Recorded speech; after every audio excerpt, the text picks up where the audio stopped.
अस्सलाम वालेकुम dear students, जैसे कि आप जानते हैं कि पंजाब टेक्स्ट बुक बोर्ड की तरफ से 2025 के लिए 9th की मैथमेटिक्स की न्यू बुक आ चुकी है। हमने इस लेक्चर के अंदर चैप्टर नंबर 1 स्टार्ट करना है। चैप्टर नंबर 1 रियल नंबर्स के ऊपर है, तो हमने रियल नंबर्स वाले चैप्टर नंबर 1 की एक्सरसाइज नंबर 1.1 इस लेक्चर के अंदर सॉल्व करनी है। हमारे पास जो एक्सरसाइज नंबर 1.1 है, इसके टोटल 6 क्वेश्चंस हैं। फर्दर उनके आगे मजीद पार्ट्स हैं। तो हमारे पास सबसे पहला क्वेश्चन है, इसके अंदर है आइडेंटिफाई एज रैशनल और इरेशनल। यहाँ पे हमारे पास कुछ नंबर्स गिवन है। यहाँ पे हमारे पास इसके 5 पार्ट्स लिखे हुए हैं, 5 हमारे पास यहाँ पे रियल नंबर्स हैं। हमने इनको चेक करना है कि ये रैशनल है या इरेशनल है। 5 इसके अलावा हैं, इनको सॉल्व करके उनको हम बाद में सॉल्व करेंगे। यहाँ पे हमारे पास जो रैशनल और इरेशनल नंबर्स हैं, ये बेसिकली 2 टाइप्स हैं रियल नंबर्स की, या फिर हम ये भी कह सकते हैं कि जो रियल नंबर्स का सेट है ये बेसिकली रैशनल और इरेशनल दोनों नंबर से मिलके बना होता है। अब अगर आपने किसी नंबर को चेक करना है कि क्या वो रैशनल है या वो इरेशनल है, तो आपने सबसे पहले उसको डेसिमल फॉर्म में चेंज करना है। डेसिमल फॉर्म इस तरह से होती है कि हमारे पास डेसिमल पॉइंट होता है जिसको हम उर्दू में इशारिया कहते हैं। उसके बाद हमारे पास कुछ नंबर्स होते हैं, ये उसका डेसिमल पार्ट होता है। ये हमारे पास जो नंबर लिखा हुआ है 0.6 बार, इसका ये मतलब है कि ये बराबर है 0.666 अप टू सो ऑन। जो 6 के ऊपर बार है, इसका मतलब ये है कि 6 आगे रिपीट हो रहा है। उसी तरह से ये भी हमारे पास डेसिमल फॉर्म के अंदर है। ये हमारे पास जो नंबर है ये डेसिमल फॉर्म के अंदर नहीं है। ये वाला जो नंबर ई है, जिसे हम आइलर्स नंबर भी कहते हैं, ये भी डेसिमल फॉर्म के अंदर नहीं है। ये तो डेसिमल फॉर्म के अंदर हमारे पास आ गए। इन दोनों को हमने अब डेसिमल फॉर्म के अंदर लिखना है। डेसिमल फॉर्म में लिखने के बाद आपने उसके डेसिमल पार्ट को चेक करना होता है। अगर उसका डेसिमल पार्ट सर्टेन प्रॉपर्टीज़ को सेटिस्फाई करे तो वो नंबर रैशनल होता है, उनको सेटिस्फाई ना करे तो वो इरेशनल होता है। अब वो कौन सी प्रॉपर्टीज़ हैं उनको ज़रा हम देखते हैं। जैसे कि आप देख सकते हैं अपने पहले नंबर के अंदर, इसका जो डेसिमल पार्ट है ये कुछ नंबर्स के बाद ख़त्म हो रहा है, तो ये नंबर रैशनल है। यानी कि जो डेसिमल पार्ट है वो टर्मिनेटिंग होना चाहिए। टर्मिनेट हो जाए या उर्दू में जिसे कहते हैं ख़त्म हो जाए, तो उसके बाद आप कहते हैं कि वो नंबर एक रैशनल नंबर है। तो पहली प्रॉपर्टी हो गई कि जो डेसिमल पार्ट है वो अगर टर्मिनेट हो जाए तो नंबर रैशनल नंबर होता है। उसके बाद ये वाला जो आपके पास नंबर है 0.6 बार, इसके अंदर जो 6 है ये रिपीट हो रहा है। देखें 6 के ऊपर जो बार है, इसका मतलब ये है कि 6 इनफाइनाइटली मैनी टाइम्स रिपीट हो रहा है। इसीलिए हमने आगे 3 डॉट्स लगाए हैं कि ये जो 6 है ये आगे रिपीट हो रहा है या फिर नंबर्स ख़त्म नहीं हो रहे। अब देखिए यहाँ पे जो नंबर्स हैं ये टर्मिनेट तो नहीं हो रहे, ख़त्म तो नहीं हो रहे, लेकिन जो एक ही नंबर है ये यहाँ पे रिपीट हो रहा है, तो इसीलिए ये भी एक रैशनल नंबर है। यहाँ पे ये नॉन टर्मिनेटिंग तो है, यानी कि ख़त्म तो नहीं हो रहे, लेकिन ये रेकरिंग है। जब नंबर्स रिपीट होते हैं तो उसको हम कहते हैं कि ये रेकरिंग नंबर है। ये नॉन टर्मिनेटिंग है लेकिन रेकरिंग है, तो इसलिए ये भी रैशनल है। लेकिन अगर आप इसको देखें तो ये वाला इसका जो डेसिमल पार्ट है, ना ये टर्मिनेटिंग है, ना तो ये ख़त्म हो रहा है, ना ही इसके अंदर कोई नंबर्स रिपीट हो रहे हैं। यहाँ पे 2 है, यहाँ पे 3 है, यहाँ पे 6 है, यहाँ पे 0 है, 6 है, फिर 7 है। यानी कि कोई हमें पैटर्न रिपीटिशन का नज़र नहीं आ रहा। और उसके बाद ये नॉन टर्मिनेटिंग भी है, यानी कि ये नॉन रेकरिंग और नॉन टर्मिनेटिंग है, तो इसलिए ये इरेशनल है। तो हमें अब पता चला कि 2 में से अगर कोई एक भी प्रॉपर्टी सेटिस्फाई हो जाए तो हमारे पास जो नंबर है वो रैशनल होता है। 2 प्रॉपर्टीज़ ये हैं कि या तो वो टर्मिनेटिंग हो या फिर वो रेकरिंग हो, यानी कि उसके जो डेसिमल पार्ट है उसके अंदर जो नंबर्स हैं वो ख़त्म हो जाएं तो तब भी रैशनल, अगर उसके अंदर नंबर्स रिपीट होने लग जाएं तो तब भी वो रैशनल होता है। अगर ये दोनों प्रॉपर्टी सेटिस्फाई ना हो तो हमारे पास जो नंबर है वो इरेशनल होता है। तो यहाँ पे आप देख सकते हैं कि यहाँ पे तो सिर्फ 6 रिपीट हो रहा है। यहाँ पे एक नंबर की बजाय 2 नंबर्स भी रिपीट हो सकते हैं, 3 नंबर्स का ब्लॉक भी रिपीट हो सकता है, 3 से ज़्यादा नंबर्स का ब्लॉक भी रिपीट हो सकते हैं। तो यहाँ पे इनको हम इनके आंसर आगे लिखते हैं। ये हमारे पास रैशनल है, दिस इज रैशनल। रैशनल क्यों है उसकी रीजन हमने आगे लिखनी है। ये टर्मिनेटिंग है, टर्मिनेटिंग है यानी कि कुछ नंबर्स के बाद इसका जो डेसिमल पार्ट है ये खत्म हो रहा है। अब देखें यहाँ पे अगर ये टर्मिनेटिंग ना भी होता तो यहाँ पे जो 35 है ये रिपीट हो रहा है, यहाँ पे 35 है, अगेन 35 है, अगेन 35 है, अप टू 100। अगर यहाँ पे आगे 3 डॉट्स लगे तो इसका मतलब ये था कि जो 35 है ये रिपीट हो रहा है। तो इसीलिए अगर ये रिपीटेड भी होता, यानी कि आगे ये नॉन टर्मिनेटिंग भी होता, तो ये रेकरिंग था। रेकरिंग होने की वजह से ये रैशनल हो सकता था।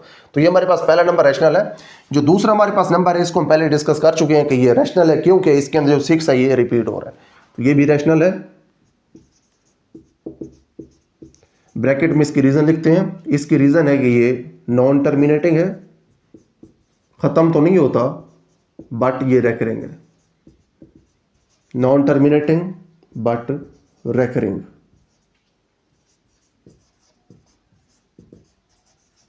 ठीक है, जो रेकरिंग का वर्ड है इसका मतलब ये है कि इसका जो डेसिमल पार्ट है उसके अंदर नंबर्स रिपीट हो रहे हैं। उसके बाद नेक्स्ट हमारे पास ये वाला जो नंबर है ये इरेशनल है। अब इसकी रीज़न आगे लिखते हैं। एक तो ये नॉन टर्मिनेटिंग है,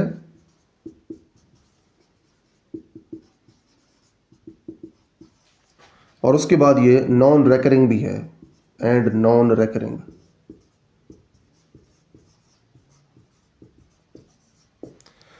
ठीक है जी। अब मुझे लगता है कंसेप्ट इसका काफ़ी क्लियर हो गया होगा कि दो हमारे पास प्रॉपर्टीज़ हैं, एक टर्मिनेट होना और एक रेकर होना यानी कि रिपीट होना। इन दोनों में से अगर एक भी सेटिस्फाई हो जाए तो हमारे पास जो नंबर है वो रैशनल होता है। इसके अंदर टर्मिनेट हो रहा था डेसिमल पार्ट, तो ये रैशनल हो गया। इसके अंदर डेसिमल पार्ट टर्मिनेट तो नहीं हो रहा, लेकिन वो रेकर कर रहा है, रेकरिंग है, तो इसीलिए ये रैशनल है। इसके अंदर ना तो वो टर्मिनेटिंग है ना ही रेकरिंग है, यानी कि नॉन टर्मिनेटिंग और नॉन रेकरिंग है, इसीलिए ये वाला हमारे पास जो नंबर है 2.236067 अप टू सो ऑन, ये एक इरेशनल नंबर है। उसके बाद नेक्स्ट हमारे पास है स्क्वायर रूट ऑफ 7। जो 7 का स्क्वायर रूट है, इसको चेक करने के लिए कि क्या ये रैशनल है या रैशनल नहीं है, इसे सबसे पहले हमें डेसिमल फॉर्म के अंदर लिखना पड़ेगा। 2.645751 अप टू सो ऑन। इसको आप कैलकुलेटर के ऊपर चेक करेंगे तो आपके पास यही फॉर्म आ जाएगी। देखिए, अब इस फॉर्म का मतलब ये है कि आपके पास जो नंबर्स हैं ये ना तो रिपीट हो रहे हैं और ना ही ये ख़त्म हो रहे हैं। तो आप यहाँ पे देख सकते हैं कि ना ये रेकरिंग है ना ही ये टर्मिनेटिंग है, तो ये फिर इरेशनल हो गया। यहाँ पे हम लिख सकते हैं this is irrational.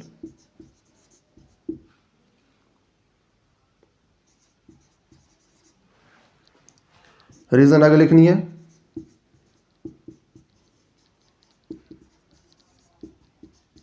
Non terminating and non recurring.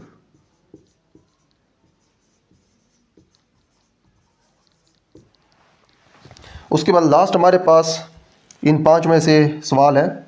जो ई है इसे आप लिख सकते हैं 2.718281 अप टू सो ऑन। अब देखें, जो ई है, जो आइलर्स नंबर है, इसकी डेसिमल फॉर्म ये होती है। देखें, ना तो इसके अंदर नंबर्स ख़त्म हो रहे हैं क्योंकि आगे हमारे पास 3 डॉट्स हैं, ये आगे कंटिन्यू है, और ना ही इसके अंदर नंबर्स रिपीट हो रहे हैं, तो इसलिए ये भी रैशनल नहीं है, ये भी इरेशनल है। This is also irrational. Reason आगे लिखनी है।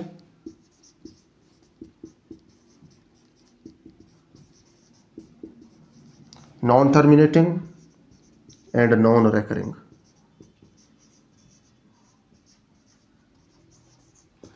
ये जी हमारे पास हमारा 5वां सवाल। ये 5 क्वेश्चन तो कंप्लीट हो गए हैं। यहाँ से कंसेप्ट हमारा काफ़ी क्लियर हो गया। इसके बाद हम अगले 5 पार्ट्स इस क्वेश्चन नंबर 1 के सॉल्व करते हैं। उसके बाद नेक्स्ट हमारे पास क्वेश्चन नंबर 1 के बाकी 5 पार्ट्स हैं। यहाँ पे हमारे पास इसका पार्ट नंबर 6 है। इसके अंदर पाई है। पाई की ये डेसिमल फॉर्म है। यहाँ पे हम देख सकते हैं कि इसके अंदर नंबर्स ना तो रिपीट हो रहे हैं ना ही खत्म हो रहे हैं, यानी कि ये नॉन टर्मिनेटिंग और नॉन रेकरिंग है, तो इसलिए पाई एक इरेशनल नंबर है। Pi is irrational. इसकी रीज़न आगे मैं नहीं लिख रहा, वो अब आप खुद लिख लीजिएगा, आपको पता चल चुका है कि ये हमने रीज़न आगे कैसे लिखनी है। इरेशनल ब्रैकेट में लिखना है non terminating and non recurring. उसके बाद ये वाला जो नंबर है आपके पास देख सकते हैं, एक यहाँ पे 5 है। 5 क्लियरली रैशनल है क्योंकि इसका जो डेसिमल पार्ट है उसके अंदर कुछ भी नहीं है, तो ये रैशनल है। लेकिन यहाँ पे जो स्क्वायर रूट ऑफ 11 है, इसकी ये डेसिमल फॉर्म है, हमने पहले से लिख ली है, तो इसकी जो डेसिमल फॉर्म में हम देख सकते हैं कि इसके अंदर ना तो नंबर्स खत्म हो रहे हैं ना ही रिपीट हो रहे हैं, तो इसलिए ये एक इरेशनल नंबर है। और हमारे पास एक बहुत इंपॉर्टेंट रिजल्ट भी है जो कि इस एक्सरसाइज से पहले थ्योरी वाले पार्ट में लिखा हुआ है कि sum of rational and irrational number is an irrational number. तो यहाँ पे हमारे पास एक रैशनल और इरेशनल नंबर का सम है, तो ये लाजमी तौर पे इरेशनल ही होना है। तो इसको अगर हम मजीद ऐड करें तो ये हो जाएगा 5 और 3 8 हो जाएंगे, 8.316624 अप टू सो ऑन। तो ये ना तो रिपीट हो रहे हैं नंबर्स यहाँ पे ना ही ख़त्म हो रहे हैं, तो इसलिए ये एक इरेशनल नंबर है। इरेशनल और ब्रैकेट में लिखना है कि ये नॉन टर्मिनेटिंग और नॉन रेकरिंग है, इसलिए ये इरेशनल है। उसके बाद नेक्स्ट है ये हमारे पास square root of 3 plus square root of 13। यहाँ पे आप देख सकते हैं कि ये दोनों इरेशनल नंबर्स हैं। 3 का स्क्वायर रूट भी इरेशनल है और 13 का जो स्क्वायर रूट है वो भी इरेशनल है। इनको अगर हम मजीद ऐड करें तो हमारे पास ये वाला नंबर आता है जो कि अगेन एक इरेशनल नंबर है, क्योंकि ना तो ये ख़त्म हो रहा है इसका डेसिमल पार्ट ना ही ये रिपीट हो रहा है। तो यहाँ पे हम लिख सकते हैं कि दिस इज इरेशनल।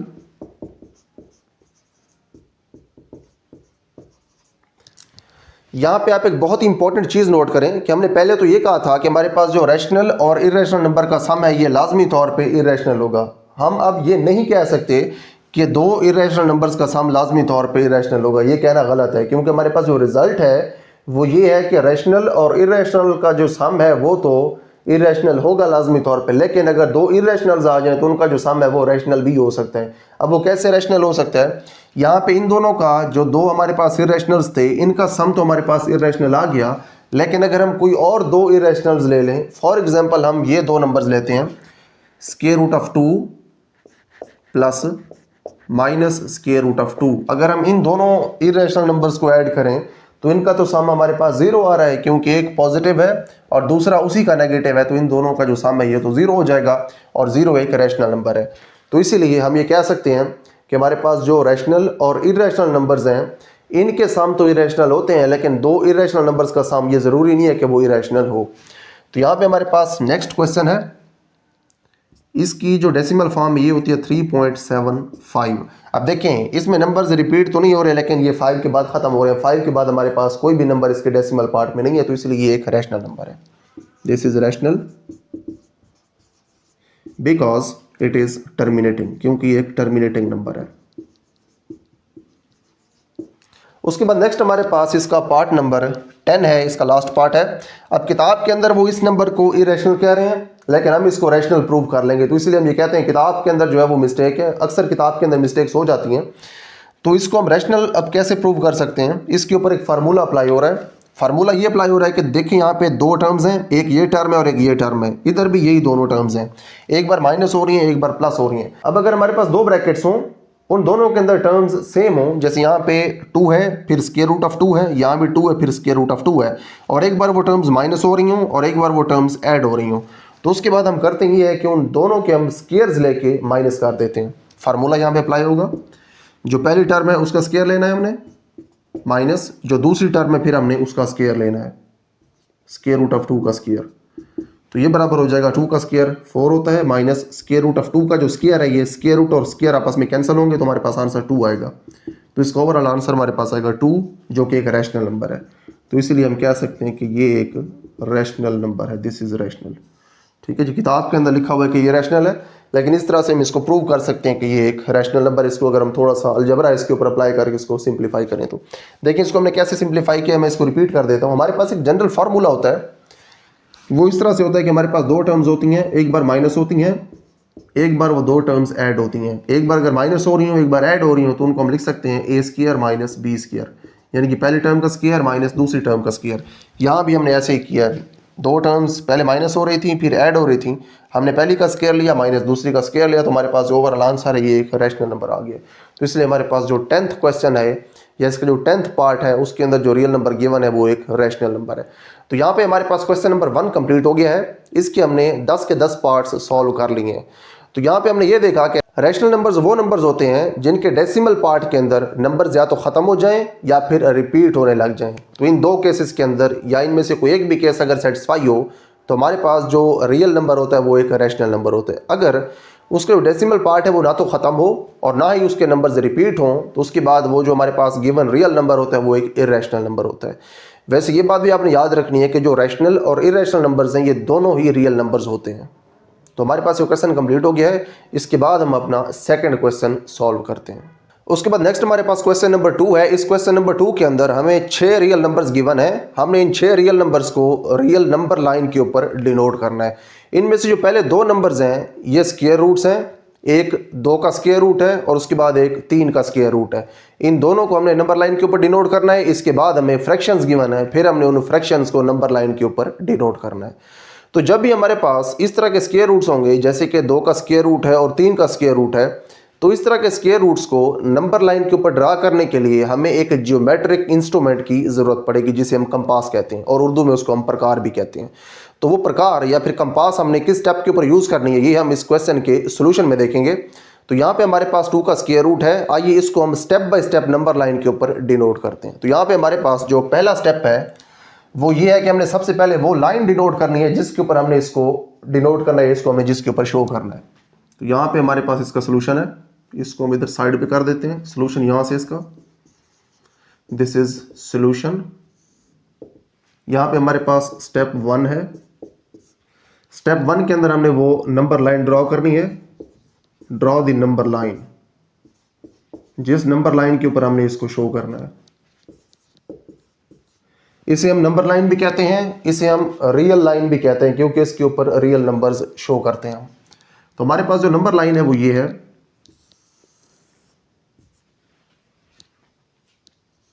यहां पे हमारे पास 0 होता है और उसके बाद 0 की इस साइड के ऊपर हमारे पास नेगेटिव नंबर्स होते हैं और इस साइड के ऊपर पॉजिटिव नंबर्स होते हैं। जो नेगेटिव नंबर्स होते हैं वो जाते हैं नेगेटिव इन्फिनिटी तक और जो पॉजिटिव नंबर्स हैं ये जाते हैं पॉजिटिव इन्फिनिटी तक। ये इनके साइंस होते हैं। यहाँ पे हमारे पास नेगेटिव इन्फिनिटी है और यहाँ पे हमारे पास पॉजिटिव इन्फिनिटी है। ये इन्फिनिटी का ये मतलब होता है कि जो नंबर्स हैं ये आगे चलते जा रहे हैं और कभी ये ख़त्म नहीं हो रहे, तो इसलिए जो पॉजिटिव नंबर्स हैं पॉजिटिव इन्फिनिटी तक जाते हैं और जो नेगेटिव नंबर्स हैं ये जाते हैं नेगेटिव इन्फिनिटी तक। उसके बाद हमने इसके ऊपर कुछ नंबर्स डिनोट करने हैं। जो 0 है इसकी साइड के ऊपर होते हैं पॉजिटिव नंबर्स। फॉर एग्जाम्पल यहाँ पे हमारे पास पॉजिटिव 1 है और यहाँ पे हमारे पास पॉजिटिव 2 है। जितना हमने डिस्टेंस लिया है 0 से 1 तक उतना ही हमने डिस्टेंस लेना है 1 से 2 तक, क्योंकि नंबर लाइन के ऊपर जो नंबर्स होते हैं इनके दरमियान डिस्टेंसेस आपस में बराबर होते हैं। यहाँ पे 1 है, इतना ही डिस्टेंस अगर आप 0 से इस साइड के ऊपर लें तो यहाँ पे आपके पास -1 होगा और जितना आपने आगे डिस्टेंस लिया था यानी कि इतना ही डिस्टेंस आप -1 से आगे लें तो यहाँ पे आपके पास आगे -2 होगा। इस तरह से आपके पास डिस्टेंस के ऊपर यानी कि बराबर डिस्टेंस के ऊपर नंबर्स आते जाते हैं। यहाँ पे 1 है, यहाँ पे 2 है, इनके दरमियान भी रियल नंबर्स होंगे। इस रियल लाइन का कोई भी ऐसा पार्ट नहीं है जहाँ पे हमें कोई रियल नंबर ना मिले। तो ये हमारे पास पहला स्टेप था। पहले स्टेप के ऊपर आपने वो नंबर लाइन ड्रॉ की है जिसके ऊपर हमने स्क्वायर रूट ऑफ 2 को ड्रॉ करना है। उसके बाद हमारे पास दूसरा स्टेप है, this is our step 2। Step 2 के अंदर हमने एक वर्टिकल लाइन ड्रॉ करनी है। ड्रॉ ए वर्टिकल लाइन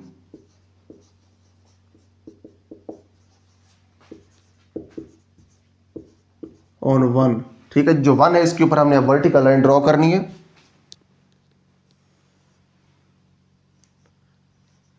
अब देखिए जो हमने वर्टिकल लाइन ड्रॉ की है, इस वर्टिकल लाइन का मकसद ये है कि यहाँ पे हमने एक राइट ट्रायंगल बनानी है। उस राइट ट्रायंगल का ये वाला जो एंगल है ये राइट होगा यानी कि 90 डिग्री का होगा। इस 90 डिग्री के सामने वाली जो साइड है उसे हम हाइपोटेन्यूज कहेंगे। ये उसकी बेस है और ये उसका परपेंडिकुलर है। अब जो हाइपोटेन्यूज है हमारे इस केस के अंदर वो हमारे पास होगा स्क्वायर रूट ऑफ 2, क्योंकि हमने जो भी नंबर फाइंड करना होता है वही नंबर इस राइट ट्रायंगल का हाइपोटेन्यूज होता है। अगर हमने स्क्वायर रूट ऑफ 3 यहाँ पे फाइंड करना होता है यानी उसको हमने यहाँ पे अगर डिनोट करना होता नंबर लाइन के ऊपर तो स्क्वायर रूट ऑफ 3 होता हाइपोटेन्यूज इस राइट ट्रायंगल का। यहाँ पे हमने इसको डिनोट करना स्क्वायर रूट ऑफ 2 को, तो हमारे पास यहाँ पे जो राइट ट्रायंगल बनेगी उसका हाइपोटेन्यूज है हमारे पास स्क्वायर रूट ऑफ 2। बेस की वैल्यू हमें पता है 1 है, क्योंकि 0 से 1 तक जो डिस्टेंस है वो 1 के बराबर है। अगर ये लाइन होती 2 के ऊपर तो हमारे पास जो बेस है ये होती 2, इसकी फिर लेंथ 2 होती, लेकिन क्योंकि हमारी लाइन 1 के ऊपर है तो 0 से 1 तक जो डिस्टेंस है वो 1 के बराबर है। बेस 1 है, हाइपोटेन्यूज है स्क्वायर रूट ऑफ 2, लेकिन हमें ये परपेंडिकुलर इसका नहीं पता, यानी कि जो इस राइट ट्रायंगल की तीसरी साइड है वो हमें पता नहीं है। तीसरी साइड हम फाइंड करते हैं। ये जो तीसरी साइड हमारे पास होगी जो कि परपेंडिकुलर होगी उसकी हम वैल्यू यहाँ पे लिखेंगे। फिर जितनी इसकी हमारे पास वैल्यू आएगी परपेंडिकुलर की, इस लाइन की जो लेंथ है वो हम उसी के हिसाब से सेट कर लेंगे। अगर हमें बढ़ानी पड़ी तो बढ़ा देंगे, कम करनी हुई तो कम कर देंगे। उस जो लाइन है इसकी एग्जैक्ट यहाँ पे लेंथ फाइंड करके एग्जैक्ट इसकी मेजरमेंट लेंगे। उसके बाद हम 0 को मिला देंगे इस लाइन के साथ, तो हमारे पास एक राइट ट्रायंगल बनेगी। और राइट ट्रायंगल का ये वाला जो कॉर्नर होगा एंड वाला यानी कि इसका जो वर्टेक्स होगा वहाँ पे हम रखेंगे अपने कंपास के अंदर पेंसिल डाल के, यानी कि कंपास के अंदर पेंसिल डालेंगे और उसके बाद कंपास की जो नोक है या उसकी टिप है वो हम यहाँ पे रखेंगे, उसकी नीडल को, और पेंसिल को यहाँ पे रखेंगे। ठीक है, ये वाला जो कॉर्नर होगा राइट ट्रायंगल का, और फिर कंपास को ऐसे घुमाएंगे। जहाँ पे कंपास क्रॉस करेगी रियल लाइन को उस पॉइंट के ऊपर हमारे पास स्क्वायर रूट ऑफ 2 होगा। ये तो चले बाद की बात है, इसको स्टेप बाय स्टेप देखते हैं और आखिर पे हम देखते हैं कि इसको हमने कंपास की हेल्प से किस तरह से डिनोट करना है नंबर लाइन के ऊपर। तो दूसरा हमारे पास जो स्टेप है वो है drawing A vertical line on 1, जो कि हमने कर दिया। उसके बाद हमारे पास तीसरा स्टेप है स्टेप 3, यूजिंग पाइथागोरस थ्योरम।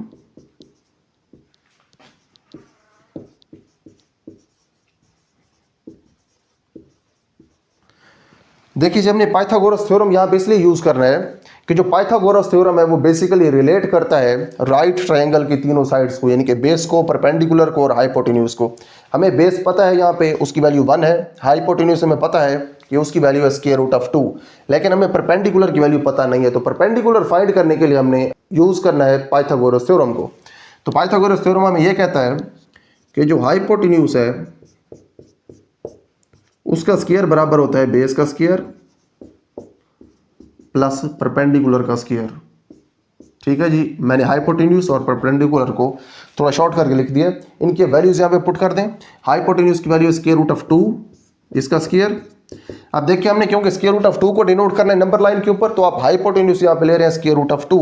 अगर आपने डिनोट करना होता स्क्वायर रूट ऑफ 3 को, तो आप हाइपोटेन्यूज की यहाँ पे वैल्यू लेते हैं square root of 3। Square root of 2 है इसका स्क्वायर, बेस यहाँ पे उसकी वैल्यू 1 है, हमें पता है 1 का स्क्वायर लेंगे।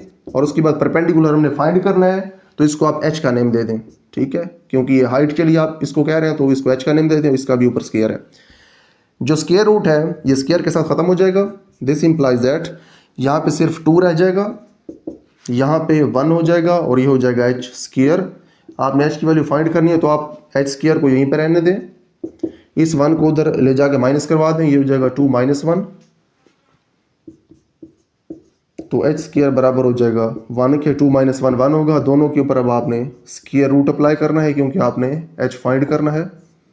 स्क्वायर रूट के साथ स्क्वायर ख़त्म हो जाएगा, तो आपके पास पीछे h रह जाएगा जो कि 1 के बराबर है। ठीक है जी, 1 का स्क्वायर रूट क्योंकि 1 होता है, तो आपने h को 1 के बराबर कह दिया। तो अब आपके पास एग्जैक्ट लेंथ आ गई है परपेंडिकुलर की, यानी कि उसकी हाइट आ गई है 1। तो आप इसकी हाइट यहाँ पे इसको 1 देंगे। मेजर कर लेते हैं, जितनी इसकी लेंथ है 1 उतनी ही 1 इसकी लेंथ होगी। इसकी लेंथ अगर फॉर एग्जांपल इतनी है, तो इसकी भी लेंथ इतनी ही होगी। तो इसके जो ऊपर वाला पोर्शन है ये वाला, ये हम यहाँ से ख़त्म कर देते हैं। ठीक है जी, तो हमारे पास अब यहाँ पे बेस भी है, परपेंडिकुलर भी एग्जैक्ट हमारे पास आ गई है 1 के बराबर। बेस भी 1 है, लिख देते हैं, परपेंडिकुलर भी 1 है, और हाइपोटेन्यूज जो है हमारे पास वो पहले से मौजूद है। तो हाइपोटेन्यूज स्क्वायर रूट ऑफ 2 है, उसके लिए आप इस पॉइंट को इस पॉइंट के साथ मिला दें 0 के साथ।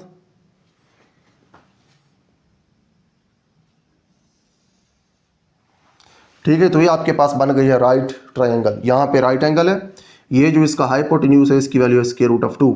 इसको मैं दोबारा रिपीट कर देता हूँ कि जो भी आपके पास क्वेश्चन होगा, यानी कि जो नंबर आपको गिवन होगा स्क्वायर रूट के अंदर, स्क्वायर रूट ऑफ 3 हो, स्क्वायर रूट ऑफ 5 हो, स्क्वायर रूट ऑफ 7 हो, वो जो स्क्वायर रूट वाला ओवरऑल नंबर है वही इस हाइपोटेन्यूज की वैल्यू होगी। तो देखिए आपने अब अपने 3 स्टेप्स मुकम्मल कर लिए हैं। पहले स्टेप के अंदर हमने नंबर लाइन ड्रा की है, जिसके ऊपर हमने नंबर को दिखाना था, शो करवाना था। दूसरे स्टेप के अंदर हमने वर्टिकल लाइन ड्रॉ की थी 1 के ऊपर, लेकिन हमें ये पता नहीं था कि उस वर्टिकल लाइन की हमने हाइट कितनी लेनी है, यानी कि हमारे पास जो परपेंडिकुलर है उसकी लेंथ क्या है वो हमें दूसरे स्टेप के ऊपर पता नहीं था। तो हमने फिर तीसरा स्टेप किया, जिसके अंदर हमें इस परपेंडिकुलर की हाइट पता चली, और फिर हमने परपेंडिकुलर वाला ये जो कॉर्नर था इसके साथ हमने मिला दिया हाइपोटेन्यूज को, और हमने अपनी राइट ट्रायंगल कंप्लीट कर दिए। अब हमारे पास है चौथा स्टेप। चौथे स्टेप के ऊपर आपने शो करना है अपने रिक्वायर्ड नंबर को नंबर लाइन के ऊपर। तो हम यहाँ पे अपना चौथा स्टेप लिखते हैं। Next is our step 4 and final step. Denote square root of 2 on number line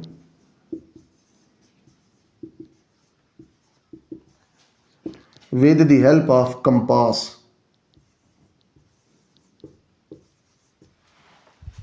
आपने अब कंपास को यूज़ करते हुए, यानी कि प्रकार को यूज़ करते हुए, स्क्वायर रूट ऑफ 2 को नंबर लाइन के ऊपर ड्रा करना है। ठीक है जी, तो हमारे पास जो कंपास होती है, प्रकार होती है, वो इस तरह से होती है कि उसकी जो शेप है वो कुछ ऐसे होती है। ठीक है जी, 2 उसकी साइड्स होती हैं। एक साइड के ऊपर उसकी नोक होती है, ठीक है, एक नीडल टाइप स्ट्रक्चर होता है, और दूसरी साइड के ऊपर आप उसमें पेंसिल डालते हैं। जो नोक है प्रकार की या कंपास की, वो आपने रखनी है 0 के ऊपर। ठीक है, जब भी आप कोई भी नंबर ड्रा करेंगे इस तरह से, तो आपने इस कंपास की नोक को या नीडल को 0 के ऊपर रखना है, और जो पेंसिल है जो आपने कंपास के ऊपर डाली हुई, उस पेंसिल को आपने इस पॉइंट के ऊपर रखना है। ठीक है, जहाँ पे परपेंडिकुलर और हाइपोटेन्यूज आपस में मिल रहे हैं, उस पॉइंट के ऊपर पेंसिल रखनी है, और जो नीडल है वो आपने 0 के ऊपर रखनी है। उसके बाद आपने इस कंपास को घुमा के ऐसे इस नंबर लाइन को इंटरसेक्ट कर देना है। तो यहाँ पे इसको हम करते हैं, कैसे करना है।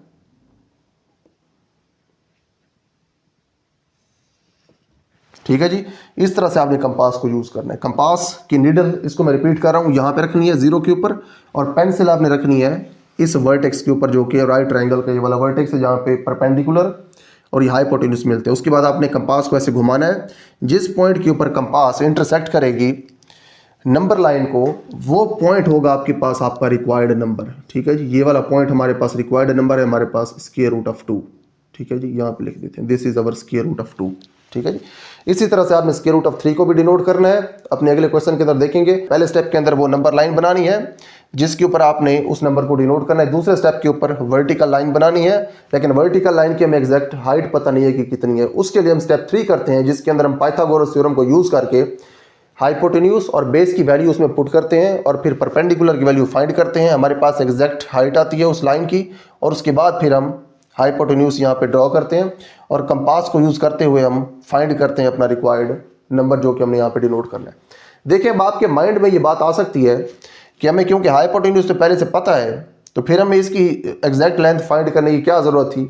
देखिए, हमें हाइपोटेन्यूज की वैल्यू पता तो थी, लेकिन हमारे पास हाइपोटेन्यूज का एग्जैक्ट स्ट्रक्चर नहीं था कि हमने इस हाइपोटेन्यूज वाली जो लाइन है इसको हमने क्या इस पॉइंट के साथ आके मिलाना है, हमने इधर मिलाना है या हमने कहीं ऊपर मिलाना है। हमारे पास ये डिसीजन लेने की जो एबिलिटी है वो नहीं थी। वो डिसीजन लेने के लिए हमने इसकी एग्जैक्ट हाइट फाइंड की है कि हमने ये जो पॉइंट है हाइपोटेन्यूज वाली लाइन है, ये हमने किस पॉइंट के ऊपर जाके ज्वाइन करनी है, ताकि उस पॉइंट से हम कंपास को ड्रा करें और अपना नंबर हम यहाँ पे डिनोट कर दें। ठीक है जी, तो कंपास चलाने के लिए हमें ये एग्जैक्ट हाइट फाइंड करना पड़ी है कि जिस पॉइंट के ऊपर ये मिलें उसी पॉइंट से फिर हम अपना कंपास यूज़ करें। तो हमारे पास ये जो स्क्वायर रूट ऑफ 2 है ये डिनोट हो गया नंबर लाइन के ऊपर। उसके बाद नेक्स्ट हम स्क्वायर रूट ऑफ 3 को नंबर लाइन के ऊपर डिनोट करते हैं। उसके बाद नेक्स्ट हमारे पास क्वेश्चन नंबर 2 का सेकंड पार्ट है। इसके अंदर हमने स्क्वायर रूट ऑफ 3 को नंबर लाइन के ऊपर डिनोट करना है। तो यहाँ पे भी हम पहले वही काम करेंगे। सबसे पहले हम वो नंबर लाइन ड्रॉ करेंगे जिसके ऊपर हमने इस नंबर को शो करना है। For example this is our number line. ठीक है, ये हमारे पास नंबर लाइन है, यहाँ पे 0 है, यहाँ पे 1 है और यहाँ पे हमारे पास 2 है। अब देखें, जब हमने स्क्वायर रूट ऑफ 2 को नंबर लाइन के ऊपर डिनोट किया था तो हमने एक राइट ट्रायंगल बनाई थी। यहाँ पे हमने अगर स्क्वायर रूट ऑफ 3 को डिनोट करना है तो यहाँ पे हमें 2 राइट ट्रायंगल्स बनानी पड़ेंगी। वो इस तरह से बनानी पड़ेंगी कि हमारे पास यहाँ पे लेंथ 1 है, आप लेंथ 1 की यहाँ पे एक लाइन ड्रॉ करें जो कि परपेंडिकुलर हो या वर्टिकल हो 1 के ऊपर, फिर उसको आप ज्वाइन कर दें इस पॉइंट को 0 के साथ। ठीक है जी, यहाँ पे हमारे पास एक राइट ट्रायंगल बन गया जिसका ये वाला एंगल राइट एंगल है। ये इसकी लेंथ 1 है, यानी कि बेस 1 है, परपेंडिकुलर की वैल्यू 1 है, क्योंकि हमने इसको देख के ही कि ये अगर लेंथ 1 है तो ये भी लेंथ 1 होनी चाहिए, हमने ये लेंथ 1 बनाई है। जब इनको हम ज्वाइन करेंगे तो ये बनेगी राइट ट्रायंगल, क्योंकि हम पहले ये देख चुके हैं by using the Pythagoras theorem कि ये अगर साइड इसकी बेस 1 हो, इसका जो परपेंडिकुलर है ये भी 1 हो, तो जो इसका हाइपोटेन्यूज है ये बराबर होता है स्क्वायर रूट ऑफ 2 के। ठीक है जी, अब ये आपके पास पहली ट्रायंगल। अब इसके ऊपर आपने एक और ट्रायंगल बनानी है। जब वो आप राइट ट्रायंगल बना लेंगे तो उसके बाद आप स्क्वायर रूट ऑफ 3 को ड्रा कर सकते हैं। पहले इसको हम ड्रा कर लेते हैं, उसके बाद ये जो इनकी मेजरमेंट्स हैं ये सारी ये वेरीफाई कर लेंगे हम by using the Pythagoras theorem कि ये मेजरमेंट्स इनकी ठीक हैं या नहीं है। दूसरी ट्रायंगल इस तरह से बनेगी कि ये जो आपके पास हाइपोटेन्यूज है इसके ऊपर आप एक राइट एंगल के ऊपर एक लाइन बनाएंगे। जैसे आपने नंबर लाइन के ऊपर पॉइंट 1 के ऊपर 90 डिग्री के एंगल के ऊपर एक लाइन बनाई थी परपेंडिकुलर या वर्टिकल लाइन, उसी तरह से इस पॉइंट के ऊपर भी आपने ऐसे एक वर्टिकल लाइन बनानी है। वो इस तरह से बनेगी। ठीक है, तो आप देख सकते हैं कि ये जो लाइन है ये बिल्कुल वर्टिकल है और इस लाइन का ये वाला जो एंगल है ये एंगल है 90 डिग्री का है। ठीक है, तो ये वाली जो साइड है अब ये बेस बन जाएगी, ये साइड परपेंडिकुलर बन जाएगी और ये वाली जो साइड है जब इसको आप ज्वाइन करेंगे तो ये इस दूसरी राइट ट्रायंगल का हाइपोटेन्यूज बन जाएगी। पहले इसकी लेंथ चेक कर लें। इसकी लेंथ 1 है, इसकी भी लेंथ 1 के बराबर है और जो ये वाली लाइन है इसकी भी लेंथ 1 के बराबर होनी चाहिए, थोड़ी सी ज़्यादा है, इसको हम यहाँ से ख़त्म कर देते हैं आगे से। ठीक है जी, यहाँ तक इसकी जो लेंथ है वो 1 है, हम यहाँ पे इसको मेंशन भी कर देते हैं कि लेंथ 1 है। उसके बाद आपने इस पॉइंट को 0 के साथ ज्वाइन करना है।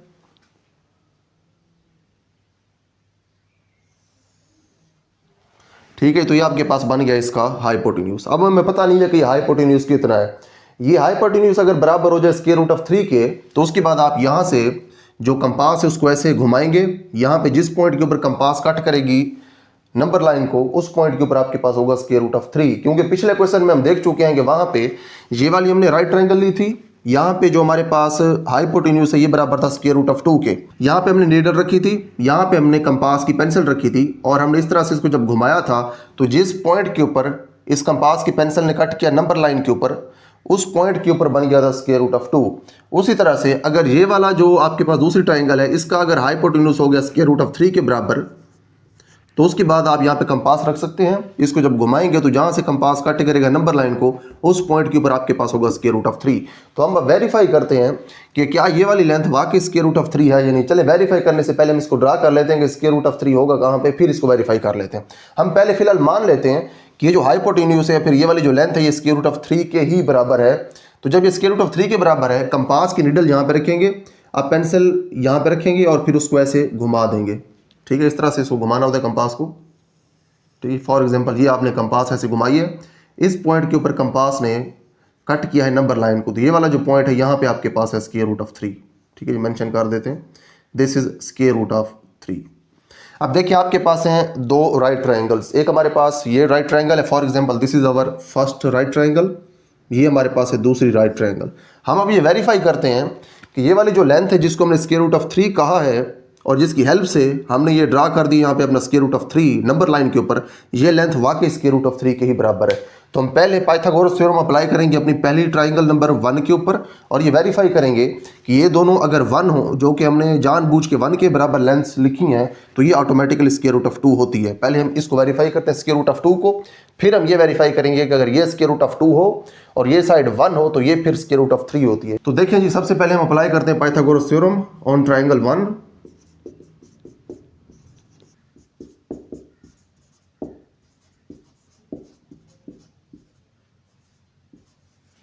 पाइथागोरस थ्योरम ऑन 1, ये जो पहली ट्राइंगल है इसके ऊपर हम इसको अप्लाई करते हैं। जो पाइथागोरस थ्योरम है वो ये कहता है कि जो हाइपोटेन्यूज का स्क्वायर है वो बराबर होता है बेस का स्क्वायर प्लस परपेंडिकुलर का स्क्वायर। यहां पे हमारे पास हाइपोटेन्यूज है स्क्वायर रूट ऑफ 2 के बराबर ट्राइंगल नंबर 1 के अंदर, तो हम ये हाइपोटेन्यूज की वैल्यू लेंगे, ये बेस की वैल्यू लेंगे और ये परपेंडिकुलर की वैल्यू लेंगे। यहाँ पे ये तीनों चीज़ें हम पुट करेंगे और देखेंगे कि क्या ये दोनों साइड्स आपस में बराबर आती हैं, यानी अगर ये दोनों साइड्स बराबर आ गई तो इसका मतलब ये है कि हमारे पास स्क्वायर रूट ऑफ 2 हाइपोटेन्यूज बनता है। स्क्वायर रूट ऑफ 2 यहाँ पे पुट करेंगे हाइपोटेन्यूज की जगह, ऊपर स्क्वायर है, बेस का स्क्वायर है और परपेंडिकुलर का स्क्वायर है। स्क्वायर रूट के साथ स्क्वायर खत्म होगा तो पीछे 2 ही बचेगा, यहाँ पे 1 आएगा और यहाँ पे 1 आएगा, 2 इज इक्वल टू 2। तो देखिए दोनों साइड्स बराबर आ गई, इसका मतलब ये है कि ये दोनों साइड्स आपस में बराबर थी। पाइथागोरस थ्योरम यहाँ पे सेटिस्फाई हो गया। इट मींस दैट अगर बेस 1 हो, परपेंडिकुलर 1 हो, तो हाइपोटेन्यूज भी स्क्वायर रूट ऑफ 2 होता है। ये हमने अप्लाई किया था अपने पहली ट्राइंगल के ऊपर पाइथागोरस थ्योरम। अब हम पाइथागोरस थ्योरम अप्लाई करते हैं अपनी दूसरी ट्राइंगल के ऊपर और ये वेरीफाई करते हैं कि ये अगर स्क्वायर रूट ऑफ 2 हो, इसकी बेस, इसका परपेंडिकुलर 1 हो, तो इसका जो हाइपोटेन्यूज है वो स्क्वायर रूट ऑफ 3 ही होता है। ये अब हम वेरीफाई करते हैं। तो यहाँ पे अगेन हम लिखते हैं, now we apply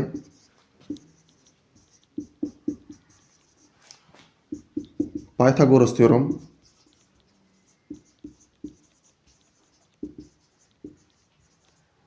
on triangle 2। जो दूसरी ट्राइंगल है इसके ऊपर अब आप अप्लाई करें। पाइथागोरस थ्योरम यही होता है जो हमने यहाँ पे पहले से लिखा हुआ है, हाइपोटेन्यूज का square is equal to base square plus perpendicular square. Hypotenuse हमने किसको लिया हुआ है, स्क्वायर रूट ऑफ 3 को लिया हुआ है, ये यहाँ पे पुट कर दें इसका स्क्वायर, और बेस यहाँ पे क्या है, यहाँ पे बेस है हमारे पास स्क्वायर रूट ऑफ 2। क्योंकि देखें जो ट्राइंगल है हमारे पास ये वाली, इसका ये 90 का एंगल है, इसका ये 90 का एंगल था। 90 के एंगल को जो इस साइड से मिलाती है हाइपोटेन्यूज से, वो साइड बेस होती है। यहाँ भी ये 90 का एंगल है, इधर हम इसको शो भी कर देते हैं। तो ये हाइपोटेन्यूज से इसको मिला रही है ये वाली लाइन, तो ये बेस है। बेस की वैल्यू यहाँ पे स्क्वायर रूट ऑफ 2। ये स्क्वायर रूट ऑफ 2 इस ट्राइंगल नंबर 1 के लिए हाइपोटेन्यूज था, लेकिन दूसरी ट्राइंगल नंबर 2 के लिए ये बेस है। तो बेस की जगह आपने स्क्वायर रूट ऑफ 2 पुट किया, ऊपर इसका स्क्वायर भी है, प्लस परपेंडिकुलर जो है उसकी जगह हमने यहाँ पे ये पुट करना है 1, इसकी वैल्यू क्योंकि 1 है। ठीक है, तो स्क्वायर रूट ऑफ 3 जो है इसका स्क्वायर है, स्क्वायर रूट के साथ स्क्वायर कैंसिल होगा तो पीछे सिर्फ 3 बचेगा।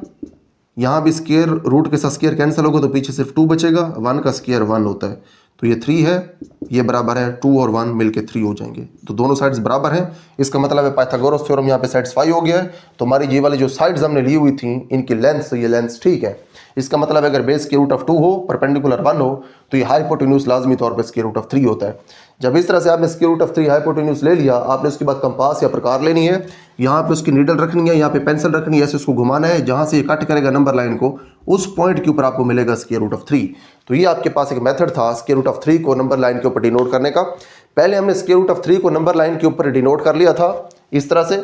उसके बाद हमने वेरीफाई किया कि क्या ये वाली लेंथ वाकई स्क्वायर रूट ऑफ 3 है या नहीं है, और ये क्या वाकई स्क्वायर रूट ऑफ 2 बनती है या नहीं बनती है, हमने ऐसे लिख दिया है। तो उसको वेरीफाई करने के लिए हमने दोनों ट्राइंगल्स के ऊपर पाइथागोरस थ्योरम अप्लाई किया और दोनों ट्राइंगल्स के ऊपर पाइथागोरस थ्योरम सेटिस्फाई हो गया। तो इसलिए हम ये कह सकते हैं कि जो स्क्वायर रूट ऑफ 3 है उसको हम इस तरीके से नंबर लाइन के ऊपर डिनोट कर सकते हैं।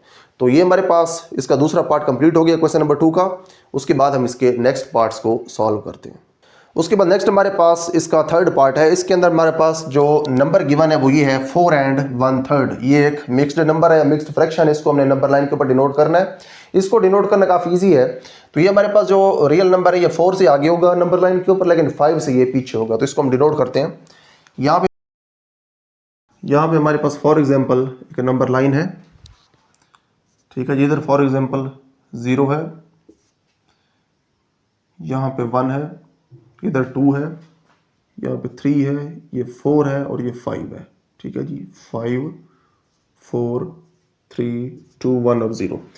अब देखें ये हमारे पास 4 तो है, 4 तक तो हम यहाँ पे पहुँच जाएंगे। उसके बाद नेक्स्ट इसके साथ जो प्रॉपर फ्रैक्शन लिखी हुई है वो है 1/3। 1/3 का मतलब ये है कि 3 में से आपने पहला हिस्सा लेना है। टोटल इसके जो पार्ट्स बनेंगे वो 3 हैं और उनमें से आपने जो पार्ट लेना है वो फर्स्ट पार्ट आपने लेना है। वो इस तरह से आप लेंगे कि 4 से अगला जो नंबर है 5, 4 और 5 के दरमियान वाला जो पार्ट है नंबर लाइन का उसको आपने डिवाइड कर देना है 3 पार्ट्स के अंदर और उनमें से पहला पार्ट आपने लेना है, ठीक है। क्योंकि यहाँ पे नीचे 3 लिखा हुआ है, 3 में आपने इसको डिवाइड करना है। फॉर एग्जाम्पल आप इसको 3 पार्ट्स में ऐसे डिवाइड करते हैं, एक पार्ट, दूसरा पार्ट और ये तीसरा पार्ट। आपने इनमें से पहला पार्ट लेना है, ठीक है। 1/3 का मतलब ये है कि आपने पहला पार्ट लेना है 3 में से। तो यहाँ पे आपके पास जो नंबर है ये वाला, ये नंबर है आपके पास 4 and 1/3, ठीक है जी। 4 पे पहुँचे। उसके बाद जो उसके आगे वाला 4 और 5 के दरमियान वाला पार्ट था उसको आपने 1/3 आपने उसका ले लिया। तो आपके पास जो आपका रिक्वायर्ड नंबर था 4 and 1/3 वो आपने यहाँ पे अपने नोट कर दिया, ठीक है जी। उसके बाद नेक्स्ट हमारे पास है -2 and 1/7। उसके लिए भी हम अगेन नंबर लाइन ड्रॉ करेंगे। For example this is our number line.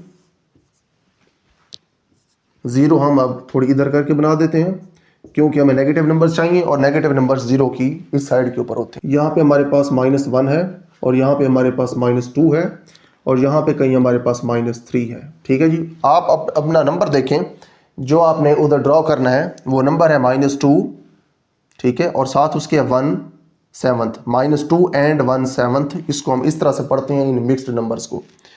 तो आपने -2 के ऊपर तो आना है। जैसे अब यहाँ पे देखें 4 के ऊपर तो गए थे लेकिन फिर आप 4 से आगे भी गए थे। देखें ट्रैवलिंग की डायरेक्शन नोट करें।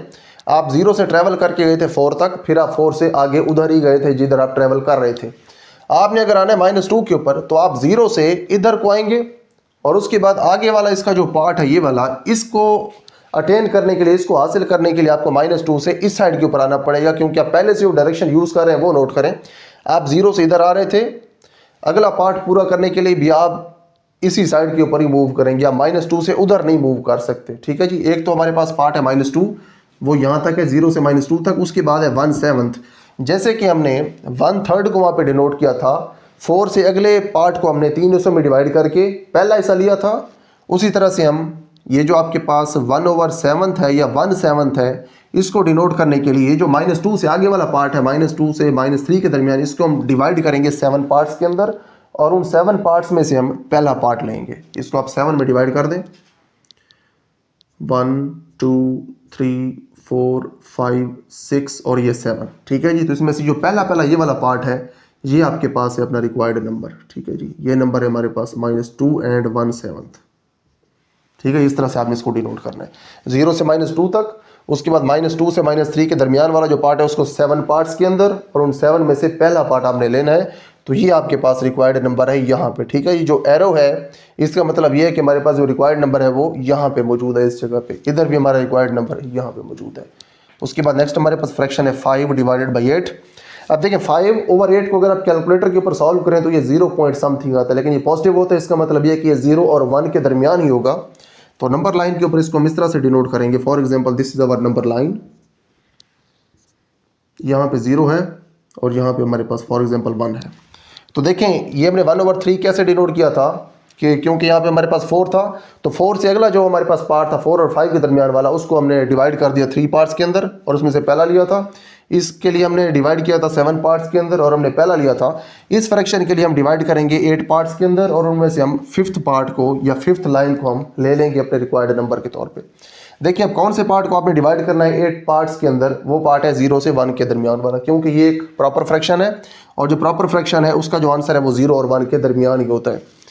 तो देखें 0 और 1 के दरमियान वाले पोर्शन को आप 8 पार्ट्स के अंदर डिवाइड करें। For example this is 1 2 3 4 5 6 7 and 8। तो ये आपके पास टोटल 8 पार्ट्स हैं 1 2 3 4 5 6 7 8। यहाँ पे इसको मैंने अप्रॉक्सीमेट बना दिया है, लेकिन जब आपने इसको ड्रा करना है अपने होमवर्क के लिए या अपने पेपर के ऊपर, तो उस वक्त आपने इनको स्केल की हेल्प से बराबर ड्रा करना है। ठीक है, स्केल के ऊपर देख लीजिएगा कि जो प्रॉपर इसके 8 पार्ट्स हैं वो कहाँ पे बन रहे हैं। 8 बनाने हो तो प्रॉपर इसके बराबर 8 बनाइएगा। जैसे यहाँ पे हमने 7 बनाए तो आपने 7 इसके बराबर बनाने हैं, स्केल से उसको मेजर करके बनाने हैं। तो आपने देखें 8 पार्ट्स बना लिए। इन 8 में से आपने 5वां पार्ट लेना है, 5वीं लाइन आपने लेनी है। 1 2 3 4 5 ये 5th आपने लाइन लेनी है। तो यहाँ पे आपको ऐसे ही मिल जाएगा नंबर। ठीक है जी, तो ये आपके पास ये जो नंबर है ये है आपके पास 5/8। ठीक है, जिस तरह से आपने इसको डिनोट करना है नंबर लाइन के ऊपर। उसके बाद नेक्स्ट हमारे पास है 2 and 3/4। इसके लिए अगेन हम नंबर लाइन ड्रॉ करते हैं। This is our number line. यहाँ पे हमारे पास 0 है। For example this is 0, this is 1, this is 2 and this is 3। देखिए ये जो आपके पास नंबर है 2 and 3/4, अभी जो 3/4 लिखा हुआ है इसे आप 3 क्वार्टर्स भी पढ़ सकते हैं, क्योंकि जो 4 है ये जब भी डिनोमिनेटर में होता है तो आप इसको फिर क्वार्टर की फॉर्म में पढ़ते हैं। 3 क्वार्टर्स। अगर यहाँ पे ऊपर 2 होता 2/4 ही होता तो इसको फिर आप पढ़ते 2 क्वार्टर्स। अगर यहाँ पे 1 होता 1/4 होता तो फिर आप इसको पढ़ते 1 क्वार्टर। यह 2 and 3 क्वार्टर्स या फिर 2 and 3/4 इसको आप ऐसे पढ़ सकते हैं। अब देखें 2 यहाँ पे आ गया है तो आपने पहले 2 तक जाना है, फिर आपने 2 से आगे वाला जो पार्ट है 2 और 3 के दरमियान वाला उसको फिर आपने कुछ पार्ट्स के अंदर डिवाइड करना है। कितने पार्ट्स में डिवाइड करना है? आपने उसको 4 पार्ट्स के अंदर डिवाइड करना है। तो 2 और 2 से अगले वाला जो पार्ट है उसको आपने 4 पार्ट्स में डिवाइड करना है और उनमें से आपने जो तीसरी लाइन है, क्योंकि यहाँ पे ऊपर 3 लिखा हुआ है, तीसरी लाइन के ऊपर आपने अपने इस रिक्वायर्ड नंबर को फिर ड्रा करना है। तो यहाँ पे हम लिख सकते हैं 2 से आगे वाले पार्ट को 4 पार्ट्स में आप डिवाइड करें। 1 2 3 और ये 4, इनमें से आपने अब तीसरे पार्ट को लेना है। तो ये आपके पास जो तीसरी वाली लाइन है इसके ऊपर आपका रिक्वायर्ड नंबर मौजूद है। ठीक है, यहाँ पे आपका रिक्वायर्ड नंबर है। इसको डिनोट करने के लिए आप ये एरो बना रहे हैं। इस एरो का हरगिज़ ये मतलब नहीं है कि आपका नंबर यहाँ पे पड़ा हुआ है, नंबर इधर नीचे ही है। इस नंबर को थोड़ा हाईलाइट करने के लिए यहाँ पे हम एरो बना देते हैं। तो आपके पास जो रिक्वायर्ड नंबर है वो है 2 and 3/4। ठीक है, जो वो नंबर आपको यहाँ पे पड़ा हुआ है। ठीक है, तो ये हमारे पास दूसरा क्वेश्चन कंप्लीट हो गया है। यहाँ पे अपने नंबर लाइन के ऊपर नंबर्स को डिनोट करना सीखा है। काफ़ी इंटरेस्टिंग और काफ़ी इजी क्वेश्चन था क्वेश्चन नंबर 2। तो इसके बाद हम क्वेश्चन नंबर 3 को सॉल्व करते हैं। उसके बाद नेक्स्ट हमारे पास क्वेश्चन नंबर 3 है। ये क्वेश्चन नंबर 3 काफ़ी सिंपल क्वेश्चन है। इसके अंदर हमें कुछ रैशनल नंबर्स गिवन है, उन रैशनल नंबर्स को हमने फ्रैक्शन की फॉर्म में चेंज करना है। तो हमारे पास क्वेश्चन नंबर 3 है, express as rational number p/q where p and q are integers and q is not equal to 0। यानी कि आपने गिवन रैशनल नंबर को, जैसे कि यहाँ पे हमें ये रैशनल नंबर गिवन है, इस रैशनल नंबर को आपने इस फॉर्म में चेंज करना है, फ्रैक्शन की फॉर्म में। ये फॉर्म ऐसी होनी चाहिए कि इसके अंदर जो दोनों नंबर्स हैं p और q ये दोनों इंटीजर्स होने चाहिए। इंटीजर का मतलब ये है कि ये कंप्लीट नंबर्स होने चाहिए, यानी कि 1 2 3 4 या माइनस में भी हो सकते हैं, लेकिन ये डेसिमल फॉर्म में नहीं होने चाहिए। p के साथ कोई डेसिमल पॉइंट नहीं होना चाहिए, q के अंदर भी कोई डेसिमल पॉइंट नहीं होना चाहिए, और उसके साथ साथ जो नीचे वाला डिनोमिनेटर है q वो 0 भी नहीं होना चाहिए, क्योंकि किसी भी नंबर के नीचे जब आप 0 डिवाइड करवाते हैं तो उसका आंसर हो जाता है अनडिफाइंड इन्फिनिटी। इसीलिए यहाँ पे जो डिनोमिनेटर है जो q है ये 0 नहीं होना चाहिए। तो यहाँ पे इसको हम स्टार्ट करते हैं। इसका यहाँ पे हमारे पास सोल्यूशन है। सबसे पहले आपने जिस रैशनल नंबर को डिनोट करना है फ्रैक्शन की फॉर्म में उसे आप x का नेम दे दें। यहाँ पे आप लिखें let x is equal to 0.4 bar. 0.4 है और 4 के ऊपर बार है, इसका मतलब है जो 4 है ये रिपीट हो रहा है। तो इसका ये मतलब है दिस इंप्लाइज दैट जो x है वो बराबर है 0.444 अप टू सो ऑन। जो 4 है ये यहाँ पे रिपीट हो रहा है और कभी भी ख़त्म नहीं हो रहा है। इस बार का यही मतलब होता है कि 4 रिपीट हो रहा है और कभी ख़त्म नहीं हो रहा। इसे आप नेम दें एक्सप्रेशन नंबर 1 का या इक्वेशन नंबर 1 का। ठीक है, ये आपके पास इक्वेशन नंबर 1 है। उसके बाद अगला स्टेप ये है कि आपने इस इक्वेशन नंबर 1 की दोनों साइड्स को 10 के साथ मल्टीप्लाई करवाना है। 10 के साथ इसलिए मल्टीप्लाई करवा रहे हैं क्योंकि 10 के साथ है एक 0 और यहाँ पे जो नंबर्स रिपीट हो रहे हैं वो है एक नंबर। जब एक नंबर रिपीट होगा तो आपने 10 से मल्टीप्लाई करवाना है। जब यहाँ पे दो नंबर्स होंगे, अगर यहाँ पे 4 के बजाय 50 होता या 10 होता या 17 होता जिनके अंदर दो नंबर्स होते, तो फिर आप 100 से मल्टीप्लाई करवाते इस इक्वेशन 1 की दोनों साइड्स को। तो आपने बस याद ये रखना है कि यहाँ पे जितने नंबर्स रिपीट होंगे आपने उतने ही जीरोज वाले 1 के साथ मल्टीप्लाई करवाना है। जीरोज वाले 1 का ये मतलब है कि जो 10 है वो एक जीरो वाला 1 है, जो 100 है वो दो जीरो वाला 1 है। आपने इस तरह से याद रखनी है, यानी कि आपके पास अगर एक नंबर रिपीट होगा तो एक जीरो वाले के साथ मल्टीप्लाई करवाना है, दो नंबर्स रिपीट होंगे तो दो जीरो वाले के साथ मल्टीप्लाई करवाना है। यहाँ पे एक नंबर रिपीट हो रहा है तो आपने एक जीरो वाले के साथ मल्टीप्लाई करवाना है। तो यहाँ पे हम लिखते हैं मल्टीप्लाइंग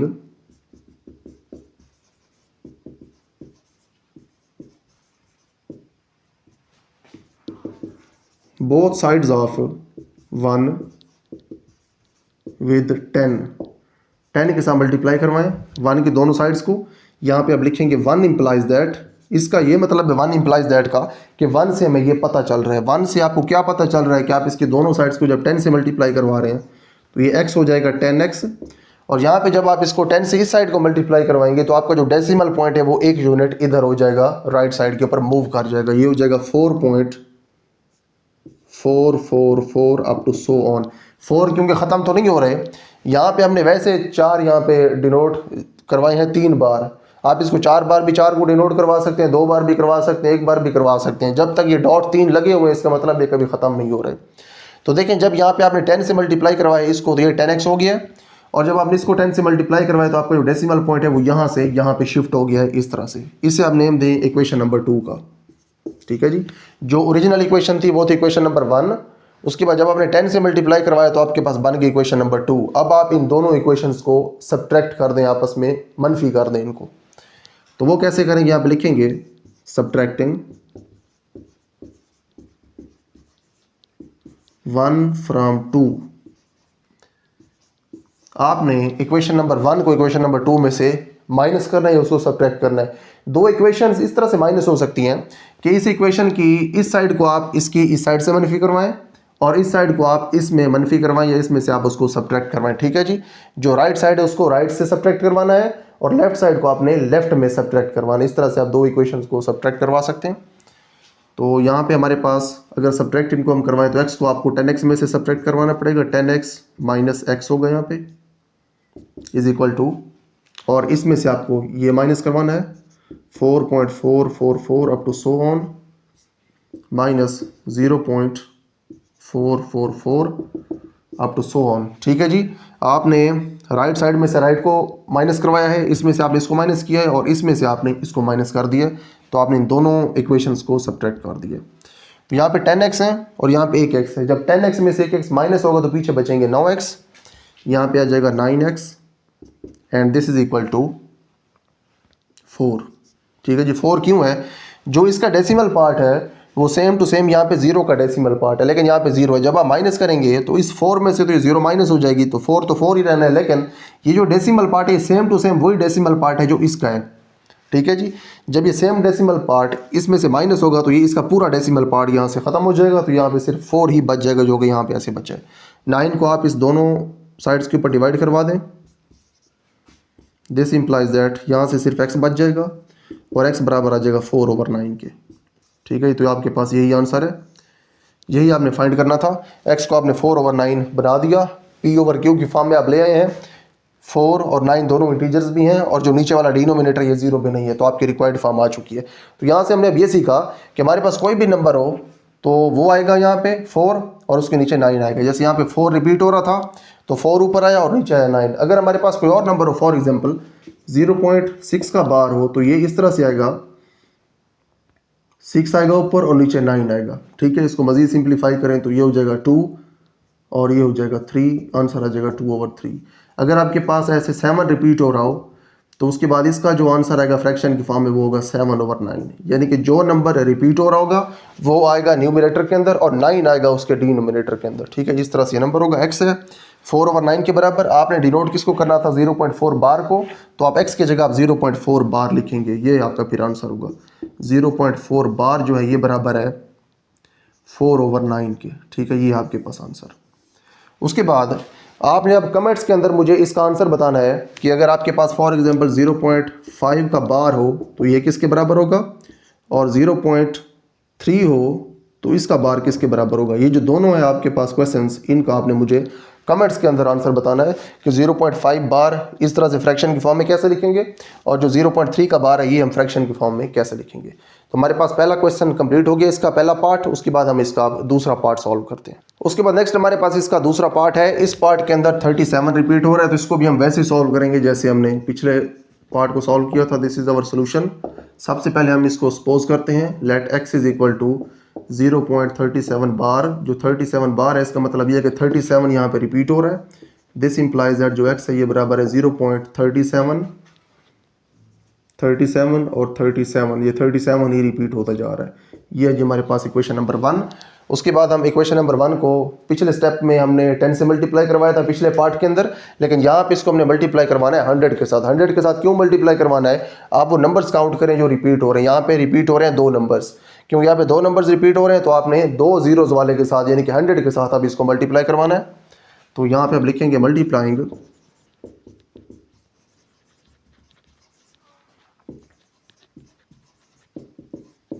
इक्वेशन 1 विद 100। तो इक्वेशन 1 से आपको फिर ये रिजल्ट मिलेगा कि x है ये हो जाएगा 100x, क्योंकि 100 से मल्टीप्लाई करवा दिए, और जो डेसिमल है ये 2 यूनिट्स इधर चला जाएगा, क्योंकि आप 2 जीरोज से इसको मल्टीप्लाई करवा रहे हैं। तो डेसिमल पॉइंट फिर 2 प्लेसेस इधर इस साइड के ऊपर शिफ्ट हो जाएगा। तो ये हो जाएगा 37.37, 37, 37 अप टू सो ऑन। ये है जी आपके पास इक्वेशन नंबर 2। अगला स्टेप ये होता है कि आपने 2 में से 1 को माइनस करवाना होता है। तो यहाँ पे आप लिखेंगे सब्ट्रैक्टिंग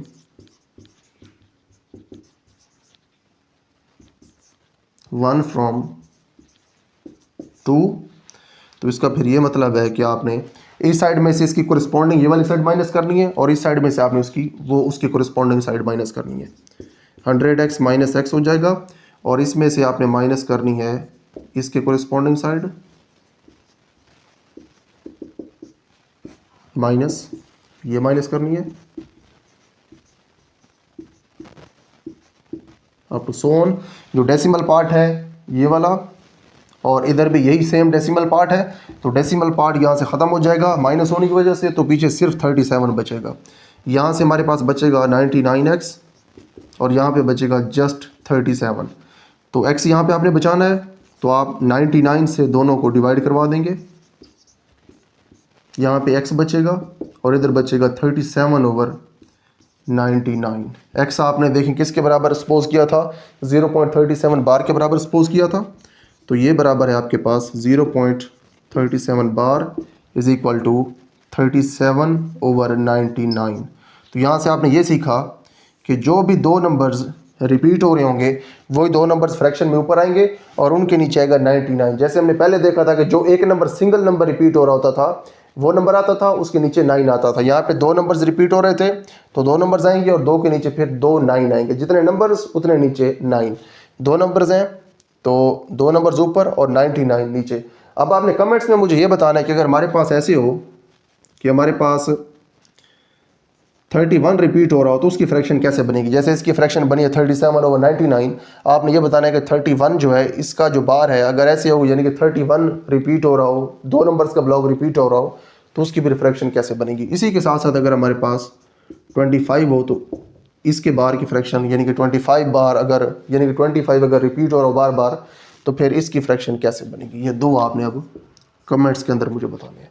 ये हमारे पास दूसरा पार्ट कंप्लीट हो गया है, इसका आप तीसरा पार्ट हम सॉल्व करते हैं। उसके बाद नेक्स्ट हमारे पास इसका थर्ड पार्ट है क्वेश्चन नंबर 3 का। यहाँ पे हमारे पास अगेन 2 नंबर्स रिपीट हो रहे हैं, 2 और 1 रिपीट हो रहे हैं। तो इसके सोल्यूशन में हम वो स्टेप्स फॉलो करेंगे जो हमने पिछले पार्ट के सोल्यूशन के अंदर फॉलो किए थे। सबसे पहले हम सपोज करते हैं let x is equal to 0.21 bar.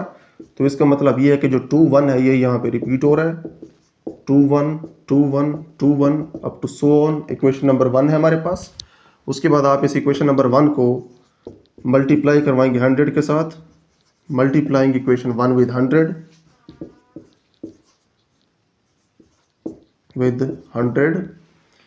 तो यहाँ पे आप लिखेंगे 1 इंप्लाइज दैट 1 से हमें ये रिजल्ट मिलेगा 100x is equal to 21.212121 up to so on. ये है क्वेश्चन नंबर 2। क्योंकि 100 से मल्टीप्लाई करवाया, x तो हो गया 100x, लेकिन इसके जो डेसिमल पॉइंट है इसका वो 2 यूनिट्स इधर इस साइड के ऊपर शिफ्ट हो जाएगा। ठीक है जी। उसके बाद आपने इन दोनों को सब्ट्रैक्ट करना होता है। सब्ट्रैक्टिंग 1 फ्रॉम 2, तो इस तरह से हो जाएगा कि 100x में से ये x माइनस होगा और इस पार्ट में से इसका ये वाला पार्ट माइनस होगा, यानी कि ये इस साइड में से ये साइड माइनस होगी। 21.212121 up to so on minus 0.212121 up to so on. देखें जो डेसिमल वाला पार्ट है, ये वाला पार्ट और ये पार्ट दोनों सेम है, तो माइनस होने की वजह से पूरा डेसिमल पार्ट ख़त्म होगा और पीछे सिर्फ 21 बचेगा। यहाँ पे पीछे जस्ट 99 बचेगा। 99x is equal to 21। तो यहाँ से आपको जो x की वैल्यू है वो इस तरह से मिलेगी कि आप 99 को डिवाइड करवा दें दोनों साइड्स के ऊपर। This implies that x is equal to 21/99। ठीक है जी। x की जो आपने वैल्यू पहले सपोज की थी वो आप वापस यहाँ पे पुट करेंगे। वो वैल्यू है हमारे पास 0.21 बार विच इज़ इक्वल टू 21/99। ठीक है जी। इस तरह से आपने 0.21 बार को चेंज किया फ्रैक्शन के अंदर। रिक्वायरमेंट पूरी होगी क्योंकि ये दोनों इंटीजर्स भी हैं और डिनोमिनेटर हमारे पास 0 भी नहीं है। तो यहाँ पे हमारे पास क्वेश्चन नंबर 3 कंप्लीट हो गया है। इसके 3 पार्ट्स थे। तीनों पार्ट्स के अंदर हमें रैशनल नंबर्स गिवन थे डेसिमल फॉर्म के अंदर, उसको हमने फ्रैक्शन फॉर्म के अंदर चेंज करना था। इनको हमने फ्रैक्शन फॉर्म में चेंज कर दिया, ऐसी फ्रैक्शंस में चेंज किया जिसके न्यूमिनेटर और डिनोमिनेटर दोनों इंटीजर्स थे और डिनोमिनेटर यहाँ पे 0 नहीं था। तो क्वेश्चन कंप्लीट हो गया है। उसके बाद हम अपना क्वेश्चन नंबर 4 स्टार्ट करते हैं। उसके बाद नेक्स्ट है हमारे पास क्वेश्चन नंबर 4। इस क्वेश्चन नंबर 4 के अंदर एडिशन और मल्टीप्लिकेशन की कुछ प्रॉपर्टीज यूज हो रही हैं। हमने उन प्रॉपर्टीज के यहाँ पे नेम बताने हैं। इस क्वेश्चन नंबर 4 के टोटल 8 पार्ट्स हैं, 4 यहाँ पे लिखे हुए हैं, 4 हम इसके बाद इसके सॉल्व करेंगे। तो यहाँ पे हम इनके नेम्स बताते जाते हैं। यहाँ पे पहले हमारे पास जो प्रॉपर्टी है इसे हम कहते हैं associative property of addition. Associative property का ये मतलब होता है कि अगर हमारे पास 3 रियल नंबर्स ऐड हो रहे हों तो आप पहले 2 को पहले ऐड कर लें, फिर इनके आंसर को आप तीसरे में ऐड कर दें। इसका ये मतलब, जो ब्रैकेट पहले 2 के अराउंड आपने यहाँ पे लगाई हुई है, इसका मतलब ये है कि पहले 2 पहले ऐड होंगे, इनका आंसर फिर ऐड होगा इस बी के अंदर। यहाँ पे ब्रैकेट लगी हुई है आखिरी 2 के अराउंड, इसका मतलब ये है कि आखिरी 2 पहले ऐड होंगे, इनका आंसर फिर ऐड होगा ए के अंदर। आप चाहे पहले 2 को ऐड करें फिर आंसर को तीसरे में ऐड करें, या फिर आखिरी 2 को ऐड करें और उसका आंसर आप पहले में ऐड करें। दोनों सूरतों में जो आंसर है वो आपस में बराबर हो गया, दोनों साइड्स इसकी बराबर होंगी। इसे हम कहते हैं एसोसिएटिव लॉ ऑफ एडिशन या फिर associative property with respect to addition.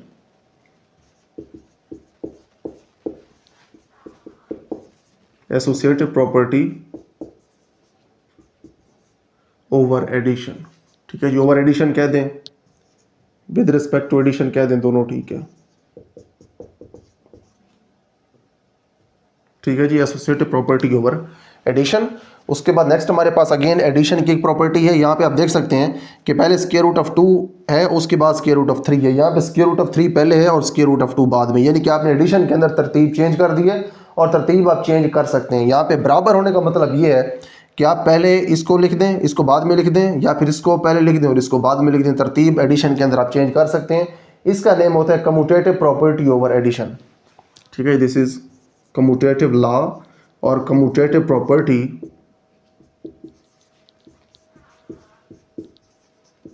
Of addition या फिर ओवर एडिशन या with respect to addition. Commutative property over addition. ठीक है जी। ये इस प्रॉपर्टी का नेम है। उसके बाद नेक्स्ट हमारे पास जो प्रॉपर्टी है इसके अंदर एक नंबर है, उसमें से वही नंबर माइनस हो रहा है, ये होता है एडिटिव इनवर्स। अब ये जो एडिटिव इनवर्स की प्रॉपर्टी है ये असल में इस तरह से होती है, इसको आप लिख सकते हैं x प्लस माइनस एक्स। ठीक है जी। x के अंदर आपने उसका जो नेगेटिव है वो आपने यहाँ पे ऐड किया, क्योंकि यहाँ पे जो प्लस है और माइनस है ये मल्टीप्लाई होकर जब ब्रैकेट ओपन करेंगे तो ये माइनस ही हो जाएंगे, वापस इसी फॉर्म में आ जाएंगे। तो ये जो फॉर्म लिखी हुई है इसका असल में ये मतलब है कि x के अंदर आप ऐड कर रहे हैं x का नेगेटिव, यानी कि नेगेटिव x को आप x में ऐड कर रहे हैं। जब x के अंदर आप नेगेटिव x को ऐड करते हैं तो आपके पास आता है आंसर में 0, और जो 0 है ये होती है एडिटिव आइडेंटिटी। 0 एडिटिव आइडेंटिटी है क्योंकि इसको आप जिसमें भी ऐड करते हैं जिस रियल नंबर के अंदर, वो रियल नंबर वैसा ही रहता है, उसकी आइडेंटिटी मेंटेन रहती है एडिशन के बाद 0 के साथ, तो इसीलिए 0 एडिटिव आइडेंटिटी है। क्योंकि ये नंबर इसमें ऐड करने से आपको एडिटिव आइडेंटिटी मिलती है। तो ये जो प्रॉपर्टी है ये कहलाती है एडिटिव इनवर्स। यहाँ पे जो माइनस एक्स है ये एक्स का एडिटिव इनवर्स है, क्योंकि एक्स में माइनस एक्स ऐड करने से आपको एडिटिव आइडेंटिटी मिल रही है। तो ये जो आपके पास प्रॉपर्टी है ये एडिटिव इनवर्स है। ठीक है जी, इस प्रॉपर्टी का नेम है एडिटिव इनवर्स। आपको पता होना चाहिए कि एडिटिव इनवर्स यहाँ पे है क्या चीज़। एडिटिव इनवर्स यहाँ पे माइनस एक्स है, एक्स का एडिटिव इनवर्स माइनस एक्स है और माइनस एक्स का एडिटिव इनवर्स ये प्लस एक्स है, क्योंकि ये दोनों एक दूसरे में ऐड हो गया आंसर आपको एडिटिव आइडेंटिटी या फिर जीरो दे रहे हैं। ठीक है, ये आपके पास तीसरा पार्ट था। जो चौथा पार्ट है इसके अंदर है a into B plus C is equal to A B plus A C. वैसे यहाँ पे अगर इसको हम देखें तो देखने से ही पता चल रहा है कि जो a है ये यहाँ पे अलग-अलग हो गया b और c के ऊपर, अलग-अलग हो गया। इसको हम अगर अंग्रेजी में कहें तो ये हो गया डिस्ट्रीब्यूट। ठीक है, डिस्ट्रीब्यूट हो गया। तो a को यहाँ पे आपने b और c के ऊपर अलग-अलग डिस्ट्रीब्यूट कर दिया, तो आप इसको डिस्ट्रीब्यूटिव लॉ कह सकते हो। लेकिन देखें आपने किस साइड से इसको डिस्ट्रीब्यूट किया है, आपने इसको लेफ्ट साइड से डिस्ट्रीब्यूट किया है, तो आपने इसको लेफ्ट डिस्ट्रीब्यूशन कहना है। ठीक है, तो आप इसको कहेंगे left distribution, left distribution of. अब ये किसकी डिस्ट्रीब्यूशन है, ये उस ऑपरेशन की डिस्ट्रीब्यूशन है जो यहाँ पे इन दोनों के दरमियान मौजूद है। यहाँ पे है, इसके साथ डायरेक्ट ब्रैकेट लिखी हुई है। ठीक है जी, यहाँ पे कोई साइन नहीं है। जब साइन कोई नहीं होता तो इसका मतलब है मल्टीप्लिकेशन होती है। ए यहाँ पे मल्टीप्लाई हो रहा था इस पूरी ब्रैकेट के साथ, तो मल्टीप्लिकेशन को आपने किसके ऊपर डिस्ट्रीब्यूट किया है, एडिशन के ऊपर, क्योंकि इन दोनों के दरमियान थी एडिशन। देखिए अगर यहाँ पे होती सब्ट्रैक्शन, माइनस का साइन होता तो फिर आप क्या कहते हैं, ये होती left distribution of multiplication over subtraction. लेकिन यहाँ पे एडिशन है तो इसलिए ये left distribution of multiplication over addition, left distribution of multiplication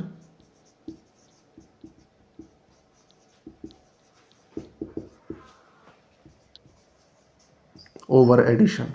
ठीक है जी, एडिशन के ऊपर ये मल्टीप्लिकेशन की लेफ्ट डिस्ट्रीब्यूशन है, यानी कि आप मल्टीप्लिकेशन को लेफ्ट साइड से डिस्ट्रीब्यूट करवा रहे हैं एडिशन के ऊपर। ठीक है, इनको वेरीफाई करने का मेथड ये है कि आप ए बी सी की जगह कोई भी रियल नंबर्स ले लें, 1 2 3 ले लें, उनको आप पुट करें इस साइड के ऊपर, एक आंसर आएगा आपके पास। फिर आप इधर पुट करें, इधर से भी एक आंसर आएगा, दोनों आंसर्स आपके पास होंगे बराबर। यहाँ पे आपके पास जो एडिटिव इनवर्स वाली प्रॉपर्टी थी इसके एग्जांपल एक देख लें। यहाँ पे x की जगह फॉर एग्जांपल आप ले लें 3 और उसमें आप ऐड कर दें -3 को, तो आंसर आपके पास 0 आएगा। तो इसलिए आप कह सकते हैं कि जो 3 है इसका एडिटिव इनवर्स -3 है। MCQ के अंदर कभी ये पूछा जा सकता है कि जो 3 है इसका एडिटिव इनवर्स बताएं, तो वो -3 होगा और -3 का एडिटिव इनवर्स 3 होगा। इसी तरह से ये जो आपने यहाँ पे कम्यूटेटिव लॉ या कम्यूटेटिव प्रॉपर्टी दिखाई है, इसको आप ऐसे भी कह सकते हैं 2 + 3 हो तो वो बराबर होगा 3 + 2 के, क्योंकि 2 और 3 जो हैं ये ऐड होके 5 होते हैं और 3 और 2 है ये भी ऐड होके 5 ही होते हैं।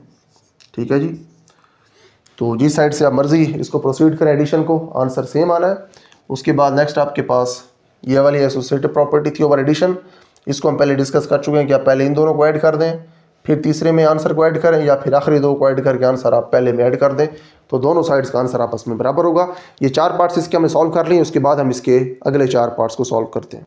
उसके बाद नेक्स्ट हमारे पास इस क्वेश्चन के 4 मजीद पार्ट्स हैं। यहाँ पे जो इसका 5th पार्ट है इसके अंदर हमने 0 ऐड किया है। इस 0 को हम पहले डिस्कस कर चुके हैं कि ये एडिटिव आइडेंटिटी है, ये जिस भी रियल नंबर के अंदर ऐड होती है उसकी आइडेंटिटी एज इट इज़ रहती है, वो चेंज नहीं होती। यहाँ पे 16 है, इसमें जब आपने 0 को चेंज किया तो वो 16 का 16 ही रह गया, वो चेंज नहीं हुआ। तो ये प्रॉपर्टी है एडिटिव आइडेंटिटी।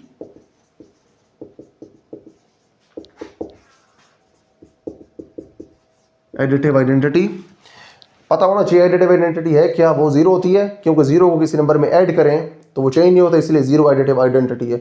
इसी तरह से एक मल्टीप्लिकेटिव आइडेंटिटी भी होगी, वो ऐसा नंबर होगा जिसको किसी नंबर से मल्टीप्लाई करेंगे और वो नंबर चेंज ना हो, तो वो नंबर जिसको मल्टीप्लाई करवाने से अगला नंबर चेंज नहीं होता, वो नंबर मल्टीप्लिकेटिव आइडेंटिटी होगा। तो उसको देखते हैं वो क्या है।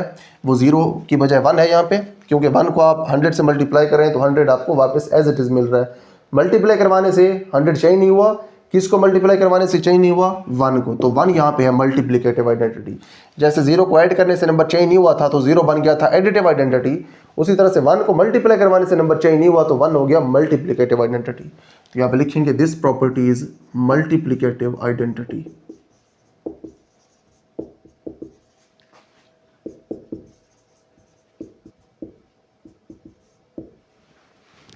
उसके बाद नेक्स्ट हमारे पास ये जो प्रॉपर्टी है ये हमने पहले एडिशन में देख ली है। यहाँ पे फ़र्क ये है कि यहाँ पे सिर्फ मल्टीप्लिकेशंस आ गई हैं। पहले हमारे पास जो पिछले 4 पार्ट्स में से एक पार्ट था, यहाँ पे हर जगह एडिशन का साइन था। ये भी प्रॉपर्टी सेम वही है, लेकिन ये सिर्फ फ़र्क ये है कि ये मल्टीप्लिकेशन के लिए यहाँ पे पहले आप आखिरी 2 को मल्टीप्लाई करवा रहे हैं, फिर आंसर मल्टीप्लाई करवाएंगे आप पहले के साथ। यहाँ पे पहले 2 को मल्टीप्लाई करवा रहे हैं और आंसर को फिर मल्टीप्लाई करवाएंगे तीसरे के साथ। दोनों केसेस के अंदर जो एंड रिजल्ट है वो सेम ही आना है। तो इसे आप कहते हैं एसोसिएटिव लॉ। उधर भी एसोसिएटिव कहा था, यहाँ भी एसोसिएटिव कहेंगे। वहाँ कहा था एसोसिएटिव प्रॉपर्टी के अंडर एडिशन, यहाँ है ये एसोसिएटिव प्रॉपर्टी के अंडर मल्टीप्लिकेशन। ठीक है, दिस इज एसोसिएटिव प्रॉपर्टी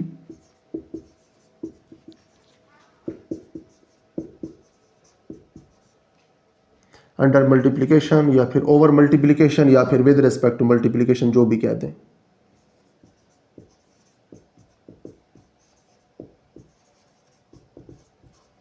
ठीक है, this is associative property with respect to multiplication. उसके बाद नेक्स्ट हमारे पास है कम्यूटेटिव लॉ या कम्यूटेटिव प्रॉपर्टी। ये हमने पहले एडिशन के लिए देख ली है कि जब आप एडिशन करते हैं तरतीब चेंज कर सकते हैं। इसी तरह से यहाँ पे हम मल्टीप्लिकेशन कर रहे हैं और तरतीब चेंज कर रहे हैं, लेकिन इनके आंसर में कोई फ़र्क नहीं है। ए बी का जो आंसर था वही बी ए का आंसर होगा। ए बी यहाँ पे कोई भी 2 रियल नंबर्स हैं, आप 2 रियल नंबर्स ले लें, 2 और 3 ले लें, यहाँ पे 2 3 लिख लें और यहाँ पे 3 2 लिख लें। 2 3 को मल्टीप्लाई करवाएं 6 आएगा, 3 2 को मल्टीप्लाई कराएं तो फिर भी आपके पास आंसर 6 ही आएगा। तो इसे आप कहते हैं commutative property over multiplication. This is commutative property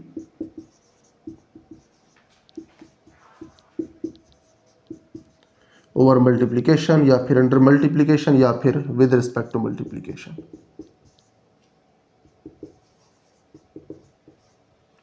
ठीक है, तो आपके पास इसके सारे 8 के 8 पार्ट्स जो हैं वो कंप्लीट हो गए हैं। तो ये क्वेश्चन यहाँ पे कंप्लीट हो गया। इसके बाद हम अपना नेक्स्ट क्वेश्चन सॉल्व करते हैं। उसके बाद नेक्स्ट हमारे पास क्वेश्चन नंबर 5 है। क्वेश्चन नंबर 5 के 6 पार्ट्स हैं। इसके 3 पार्ट्स हम यहाँ पे पहले कर रहे हैं और 3 पार्ट्स हम इसके बाद करेंगे। इसके अंदर भी हमने प्रॉपर्टीज़ के नेम बताने हैं कि यहाँ पे जो जो प्रॉपर्टीज़ यूज़ की हुई हैं हमने उनके नेम बताने हैं। यहाँ पे जो हमारे पास अलग बात है पिछले क्वेश्चन से वो ये है कि यहाँ पे ऑर्डर की प्रॉपर्टीज़ यूज़ की हुई हैं।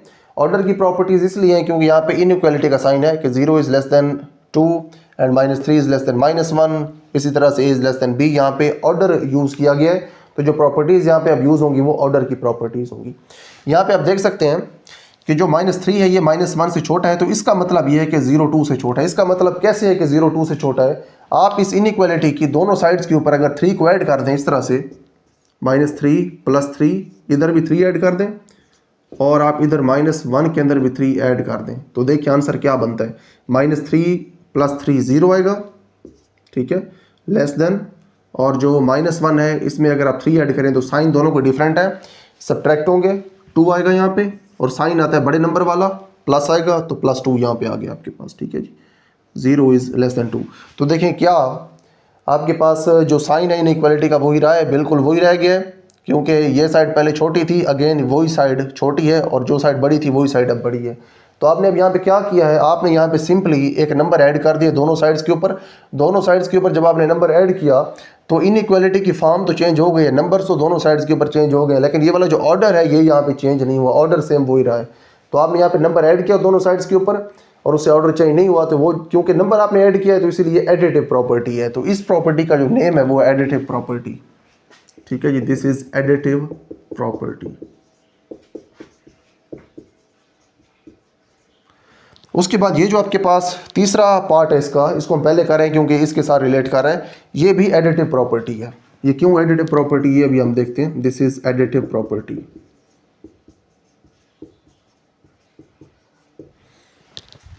अब देखें यहाँ पे a जो है वो b से छोटा था, then a + c is also less than b + c। अब यहाँ पे देखिए आपने दोनों साइड्स के ऊपर ऐड क्या किया है, यहाँ पे a b से छोटा था, यहाँ a के अंदर भी आपने c को ऐड किया है और b के अंदर भी आपने c को ऐड किया है। सेम नंबर आपने दोनों साइड्स के ऊपर ऐड किया। हम ये पहले यहाँ पे देख चुके हैं कि जब सेम नंबर आप दोनों साइड्स के ऊपर ऐड करते हैं तो जो इनइक्वालिटी की फॉर्म है या इनइक्वालिटी का साइन है वो चेंज नहीं होता। जो साइड छोटी है उसने छोटा ही रहना है, जो साइड बड़ी है उसने बड़ा ही रहना है जब आप सेम नंबर दोनों साइड्स के ऊपर ऐड करते हैं। तो ये भी एडिटिव प्रॉपर्टी थी, ये भी एडिटिव प्रॉपर्टी है। उसके बाद हमारे पास जो दूसरा पार्ट है इसको ज़रा गौर से देखें। यहाँ पे जो a है वो b से है छोटा, then 1/a is greater then 1/b, यानी कि जो a है वो तो छोटा है b से, लेकिन जब आप 1 के नीचे उन दोनों को लिखते हैं तो फिर ये इनइक्वालिटी हो जाती है चेंज। अच्छा, पहले आप ज़रा इस साइन को समझ लें कि ये वाला जो आपके पास साइन है, इस साइन का मतलब ये है कि इसकी एक साइड के ऊपर नंबर छोटा होगा, दूसरी साइड वाला नंबर होगा बड़ा। इसकी हैं दो साइड्स इस साइन की, एक छोटी साइड है, एक है इसकी बड़ी साइड। जो छोटी साइड के ऊपर नंबर होगा वो छोटा नंबर होगा, और जो बड़ी साइड के ऊपर नंबर होगा वो बड़ा नंबर होगा, लाजमी तौर पे ऐसे ही होना है। तो ए यहाँ पे छोटा है और बी बड़ा है, लेकिन जब इसको आप फ्रैक्शन की फॉर्म में लिखेंगे, 1 के नीचे लिखेंगे, तो जो ए वाली साइड है वो बड़ी हो जाएगी और जो बी वाली साइड है वो छोटी हो जाएगी। एग्जाम्पल इसकी हम यहाँ पे देख लेते हैं। फॉर एग्जाम्पल यहाँ पे देख लें, हमारे पास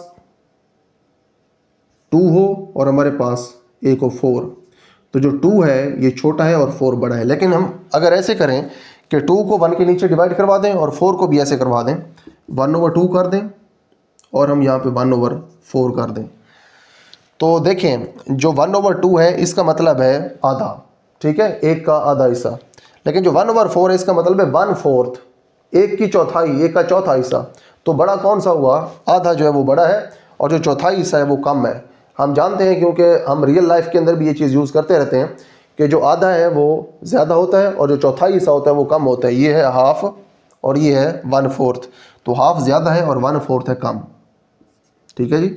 तो पहले देखिए इनइक्वालिटी का साइन ये था, 2 वाली साइड छोटी थी, 4 वाली साइड बड़ी थी। लेकिन जैसे ही आपने इसको 1 के नीचे लिखा तो 2 वाली साइड ऑटोमेटिकली बड़ी हो गई और जो 4 वाली साइड है वो ऑटोमेटिकली छोटी हो गई। तो इसका मतलब ये हुआ कि जो साइड बड़ी होगी रेसिप्रोकल लेने के बाद वो साइड छोटी हो जाएगी और छोटी साइड बड़ी हो जाएगी। यहाँ पे मैंने वर्ड यूज़ किया रेसिप्रोकल का। रेसिप्रोकल का यही मतलब है, अगर आपके पास 2 है तो 2 का रेसिप्रोकल होगा 1/2, अगर आपके पास 4 है तो 4 का रेसिप्रोकल होगा 1/4 और जो 5 है 5 का रेसिप्रोकल होगा 1/5। उसी तरह से जो 1/2 है इसका रेसिप्रोकल 2 है, 4 का रेसिप्रोकल 1/4 और 1/4 का 4 और 1/5 का रेसिप्रोकल है 5। तो यहाँ पे आपके पास जो प्रॉपर्टी यूज़ हुई है ये रेसिप्रोकल प्रॉपर्टी है, क्योंकि आपने इन दोनों साइड्स के रेसिप्रोकल्स लिए हैं। ए का भी रेसिप्रोकल लिया है, बी का भी रेसिप्रोकल लिया है, इसकी वजह से ये जो इनइक्वालिटी का साइन है ये चेंज हो गया है, तो इसको हम कहते हैं reciprocal property. This is reciprocal property.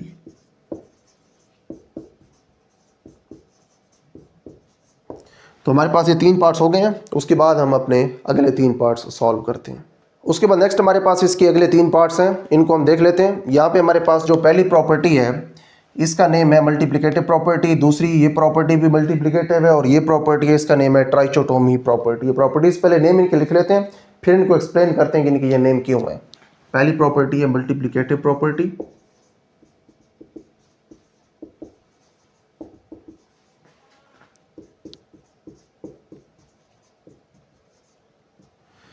दूसरी भी मल्टीप्लिकेटिव प्रॉपर्टी है,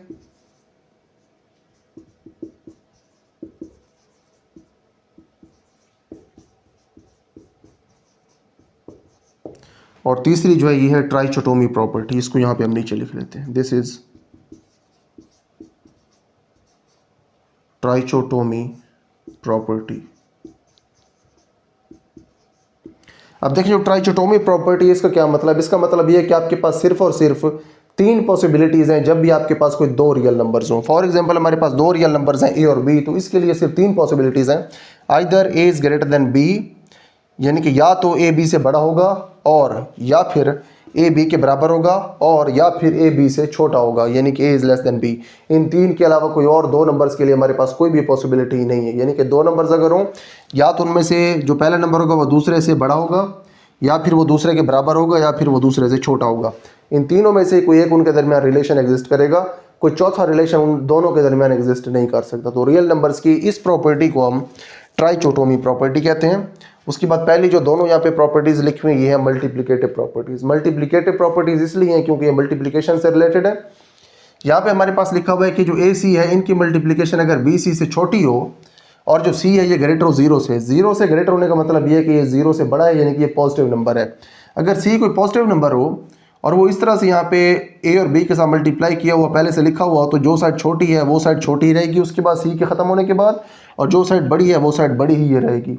इसको आप ऐसे भी कह सकते हैं, अगर ए छोटा हो बी से और आपको 0 से बड़ा नंबर इन दोनों साइड से मल्टीप्लाई करवाएं तो ए वाली साइड अगेन छोटी रहेगी और बी वाली साइड अगेन बड़ी ही रहेगी। आप इसको एग्जांपल से ऐसे देखें। फॉर एग्जांपल हमारे पास कोई छोटा नंबर है 2 और उससे बड़ा नंबर है 3, आप सी की जगह ले लें, फॉर एग्जांपल आप 5 ले लें जो कि 0 से बड़ा है, ठीक है।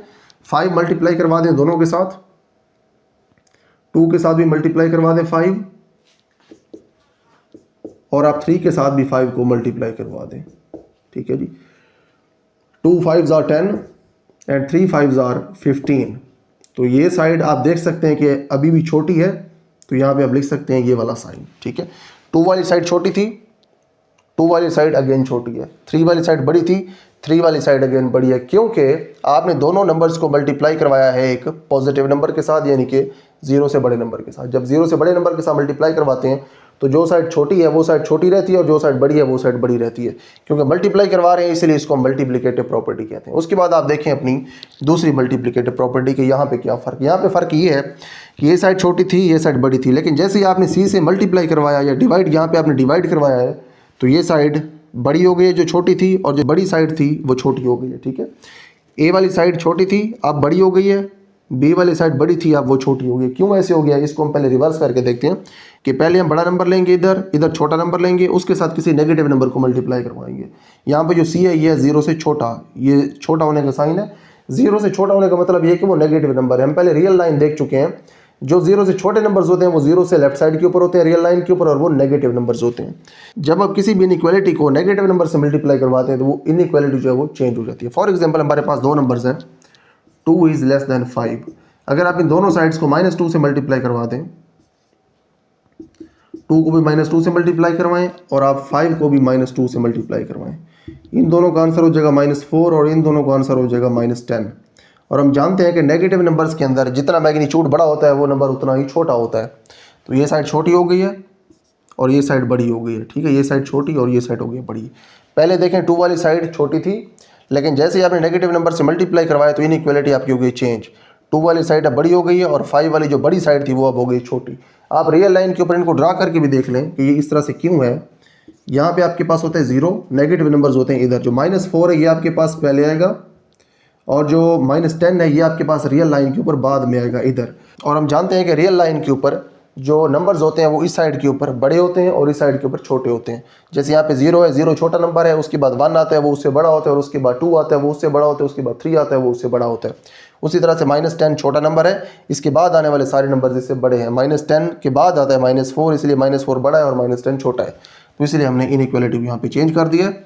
तो देखें यहाँ पे हम ये चीज़ हमने यहाँ पे पहले ली है और इसकी हेल्प से हमने ये चीज़ यहाँ पे दिखाई है कि अगर आप किसी नेगेटिव नंबर से मल्टीप्लाई करवाएं तो आपके पास जो इनइक्वालिटी इसका साइन होते चाहिए। लेकिन अगर हम यही केस ले लें और इससे फिर हम इस फॉर्म के अंदर शिफ्ट करें तो क्या फिर भी इनइक्वालिटी का साइन चेंज होता है या नहीं होता, अब ये भी हम देख लेते हैं।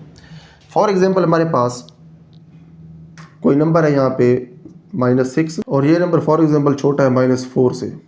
ठीक है जी, -4 से छोटा ही है क्योंकि क्लियरली -4 यहाँ पे है, -6 यहाँ पे होगा, ये छोटा नंबर और इससे आगे आने वाला यानी कि राइट वाली साइड पे आने वाला जो नंबर है -4 वो बड़ा होगा।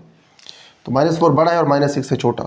अगर सी हमारे पास 0 से कोई छोटा नंबर हो, उसको अगर हम डिवाइड करवा दें दोनों के ऊपर, फॉर एग्जांपल सी है -1, जैसे यहाँ पे ए सी पड़ा हुआ था और इधर बी सी था, हम यहाँ पे क्या देते हैं 6 है और इसके साथ है -1। ठीक है, -6 को हम ऐसे लिख सकते हैं 6 × -1, इधर हम लिख सकते हैं -4 को 4 × -1।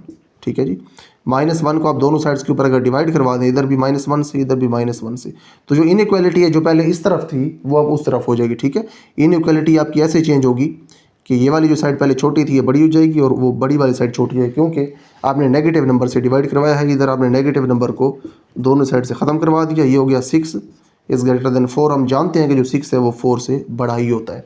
तो ये हमारे पास इसके 6 पार्ट्स थे। यहाँ पे ऑर्डर की प्रॉपर्टीज़ यूज़ हुई हैं क्योंकि यहाँ पे जो इनइक्वालिटी है उसका साइन यूज़ हो रहा था। तो हमारे पास क्वेश्चन नंबर 5 भी कंप्लीट हो गया है। इसके बाद हम क्वेश्चन नंबर 6 को सॉल्व करते हैं।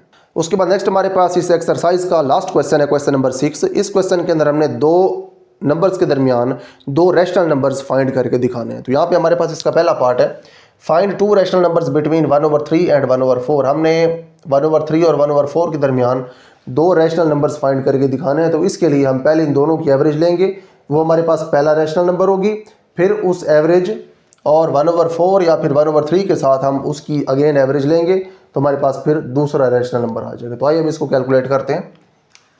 सोल्यूशन है हमारे पास इसका, this is solution.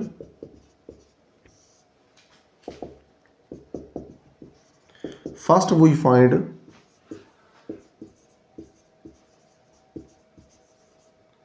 Average of 1/3 and 1/4। क्योंकि जो इनकी एवरेज है वो हमें पहला रैशनल नंबर मिलेगा। एवरेज होती है दो नंबर्स की, उन दोनों को आपने ऐड करना होता है और आपने 2 के ऊपर डिवाइड करवाना होता है। ठीक है, दो नंबर्स हैं तो दोनों को ऐड करेंगे और 2 के ऊपर डिवाइड करवाएंगे, ये इन दो नंबर्स की एवरेज है। अगर 3 नंबर्स होते हैं तो 3 नंबर्स की एवरेज ऐसे होती है कि आप तीनों को ऐड करते और फिर 3 के ऊपर डिवाइड करवाते। अगर हमारे पास 4 नंबर्स होते तो आप 4 को ऐड करते फिर 4 के ऊपर डिवाइड करवाते। यहाँ पे हमारे पास सिर्फ 2 नंबर थे तो हमने 2 को ऐड किया और 2 के ऊपर डिवाइड करवाया। इसको फिर मजीद हम सॉल्व करते हैं। एलसीएम लेते हैं दोनों का एलसीएम आएगा 3 4s are 12। एलसीएम लेने के लिए हम जो प्रोसेस फॉलो करते हैं वो प्रोसेस ये है, इस तरह से आप इसको लिखते हैं 3 1s are 3 और 3 वाला टेबल आप 4 के ऊपर नहीं भेज सकते तो आप 4 को एज इट इज लिखेंगे। उसके बाद कौन सा प्राइम नंबर है जो 4 के ऊपर जिसका टेबल आप भेज सकते हैं, 2 है तो आप लिख सकते हैं 2 2s are 4 और उसके बाद अगेन 2 लिख सकते हैं, 2 1s are 2। तो आप इनको अगर आपस में मल्टीप्लाई करवाएं तो ये हो जाते हैं 3 2s are 6 and 6 2s are 12। तो एलसीएम इनका 12 आता है 3 और 4 का। उसके बाद आपने करना ये है कि आपने 3 वाला टेबल भेजना है 12 के ऊपर। कितनी बार जाता है, 3 4s are 12, 4 टाइम्स गया टेबल, उस 4 को मल्टीप्लाई करवाना है इस 1 के साथ, तो 4 1s are 4। उसके बाद साइन यहाँ पे प्लस का है।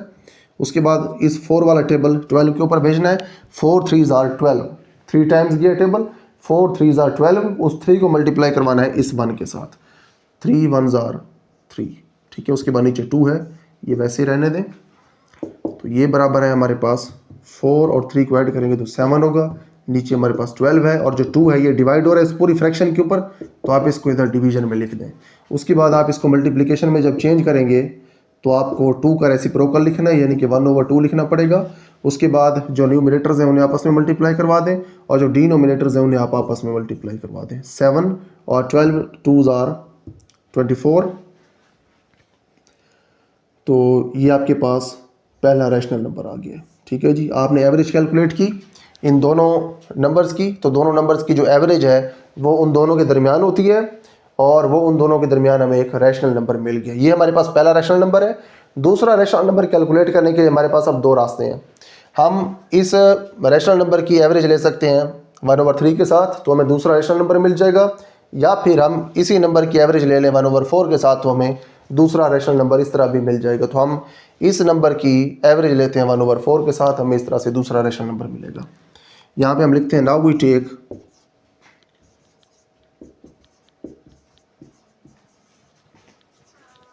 Average of 1/4 and 7/24। ठीक है, जिनकी हम आप एवरेज लेते हैं, एवरेज उसी तरह से होगी, दोनों को ऐड करना है और उसके बाद 2 के ऊपर डिवाइड करवाना है। एलसीएम लेंगे, इनका एलसीएम आएगा 24,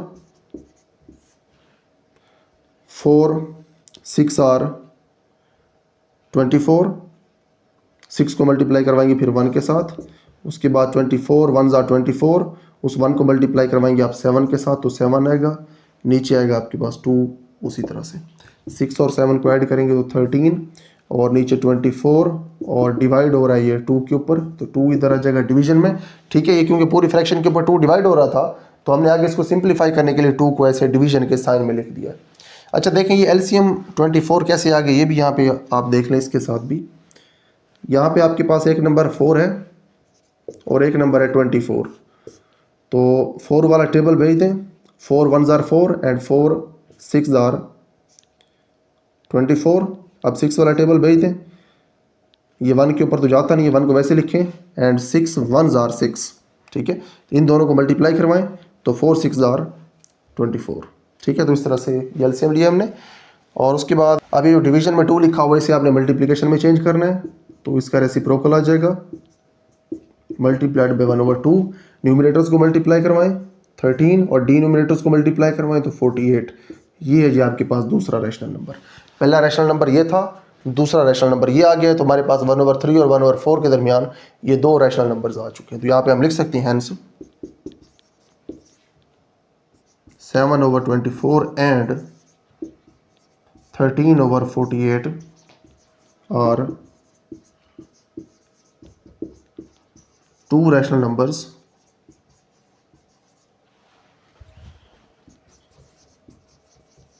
between 1/3 and 1/4। ठीक है जी, ये है जी आपके पास इस क्वेश्चन का आंसर। उसके बाद हम इसका नेक्स्ट पार्ट सॉल्व करते हैं। उसके बाद नेक्स्ट हमारे पास इसका सेकंड पार्ट है। ये काफ़ी इजी है क्योंकि इसके अंदर सिंपल से दो नंबर्स हैं। हम यहाँ पे अगेन वही करेंगे। First we find average of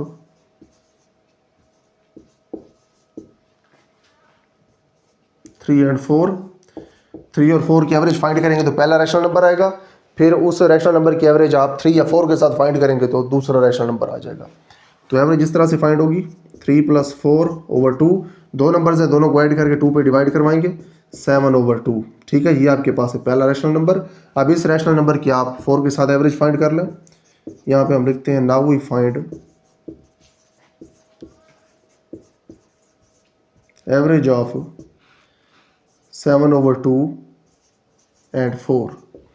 7/2 और 4 की एवरेज इस तरह से होगी कि आपने इन दोनों को ऐड करवाना है और फिर 2 के ऊपर डिवाइड करवाना है। एलसीएम ले लेंगे आप इन दोनों का। इसके नीचे 1 है क्योंकि कुछ नहीं है तो 1 है, इसका मतलब है एलसीएम आ जाएगा 2 और इसके नीचे 1 है। आप यहाँ पे शो भी कर दें। 2 1s are 2, 1 टाइम्स टेबल गया, उस 1 को मल्टीप्लाई करवाएं आप 7 के साथ तो ये हो जाएगा 7। साइन यहाँ पे प्लस का है। उसके बाद 1 2s are 2 और उसके बाद 2 टाइम्स 1 वाला टेबल गया 2 के ऊपर, उस 2 को मल्टीप्लाई करवाएं आप इस 4 के साथ तो ये हो जाएगा 8 ओवर नीचे 2 है तो इसको आप वैसे ही साथ लिख दें। 7 और 8 जो है ये हो जाएंगे 15 और इसके नीचे 2 है। 2 पूरी फ्रैक्शन के ऊपर डिवाइड हो रहा है तो इसे आप डिवीजन में लिख दें।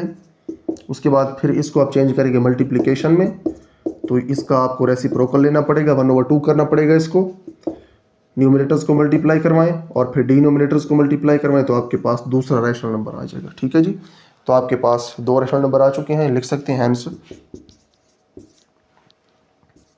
7/2 and 15/4 are 2 rational numbers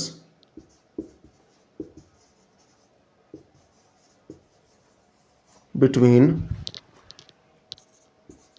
3 and 4। ठीक है, 3 और 4 के दरमियान हमारे पास 2 रैशनल नंबर्स आ चुके हैं। एक है हमारे पास 7/2 और दूसरे हमारे पास 15/4।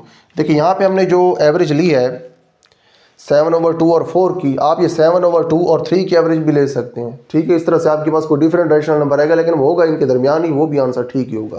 तो हमारे पास ये दूसरा पार्ट कंप्लीट हो गया है। इसके बाद हम इसका तीसरा पार्ट सॉल्व करते हैं जो कि इसका लास्ट पार्ट है। उसके बाद नेक्स्ट हमारे पास क्वेश्चन नंबर 6 का थर्ड और लास्ट पार्ट है, इसको हम सॉल्व करते हैं। इसके अंदर अगेन हमने 2 रैशनल नंबर्स फाइंड करने हैं बिटवीन 3/5 एंड 4/5। तो हम अगेन इनकी एवरेज लेंगे। फर्स्ट वी फाइंड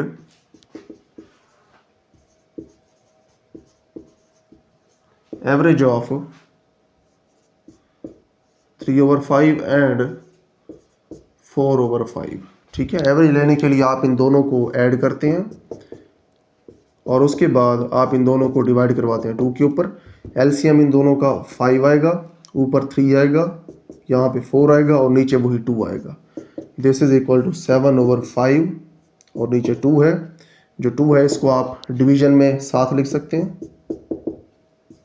उसके बाद आप इसको फिर मल्टीप्लिकेशन में चेंज करेंगे तो ये 1/2 हो जाएगा। न्यूमिनेटर्स को मल्टीप्लाई करवाएंगे तो 7 और डिनोमिनेटर्स को मल्टीप्लाई करवाएंगे तो 10।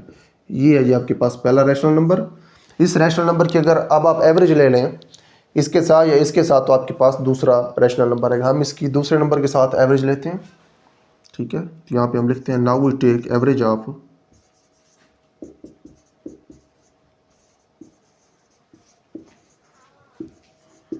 Average of 7/10 and 4/5। एवरेज इनके लेने के लिए आप 7/10 को पहले लिखें, 4/5 को बाद में लिखें। आप इस तरतीब को चेंज भी कर सकते हैं, नीचे 2 लिखें। एलसीएम इन दोनों का 10 आएगा। ठीक है, 10 एलसीएम कैसे आएगा, इस तरह से आएगा। 10 है हमारे पास और हमारे पास 5 है, इस तरह से ऐसे 2 1 और 1 दोनों को मल्टीप्लाई करवाएंगे तो 10 वाले टेबल 10 के ऊपर 1 टाइम्स जाएगा, 1 को मल्टीप्लाई करवाएंगे 7 के साथ तो 7। उसके बाद साइन प्लस का है। 5 वाला टेबल 10 के ऊपर 2 टाइम्स जाएगा, 5 2s are 10, 2 आया और उस 2 को मल्टीप्लाई करवाएंगे आप 4 के साथ तो यहाँ पे 8 आएगा। तो यहाँ पे आपके पास नीचे 2 है, ये हो जाएगा आपके पास ऐड हो गया 15, नीचे 10 और यहाँ पे 2 जो है ये डिवाइड हो रहा है। फिर जब इसको आप मल्टीप्लिकेशन में चेंज करेंगे तो ये हो जाएगा 1/2। न्यूमिनेटर्स मल्टीप्लाई हो जाएंगे 15, डिनोमिनेटर्स आपस में मल्टीप्लाई होंगे तो आपके पास आंसर आएगा 20। 15/20 आपके पास दूसरा रैशनल नंबर है। आंसर आपके पास आगे यहाँ पे आप लिख सकते हैं हैंस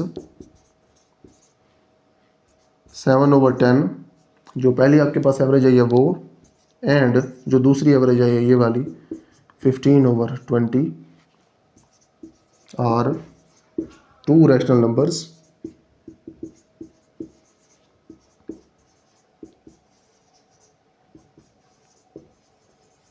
बिटवीन 3/5 एंड 4/5। तो आपने अब 3/5 और 4/5 के दरमियान दो रैशनल नंबर्स यहाँ पे फाइंड कर लिए हैं। तो यहाँ पे आप लिख सकते हैं this is first rational number and this is our second rational number. ठीक है जी। तो किसी भी दो नंबर्स के दरमियान दो रैशनल नंबर्स फाइंड करना काफ़ी ईजी है। आप पहले उन दोनों की एवरेज ले लें, एक रैशनल नंबर आ जाएगा, फिर उस रैशनल नंबर की आप एवरेज उन दोनों में से किसी एक के साथ ले लें तो आपके पास दूसरा रैशनल नंबर आ जाएगा। तो यहाँ पे हमारे पास क्वेश्चन नंबर 6 कंप्लीट हो गया है और इसके साथ साथ एक्सरसाइज 1.1 भी हमारी कंप्लीट हो गई है। तो इस लेक्चर के लिए इतना ही। इससे अगले लेक्चर के अंदर हम इंशाल्लाह 1.2 एक्सरसाइज को सॉल्व करेंगे।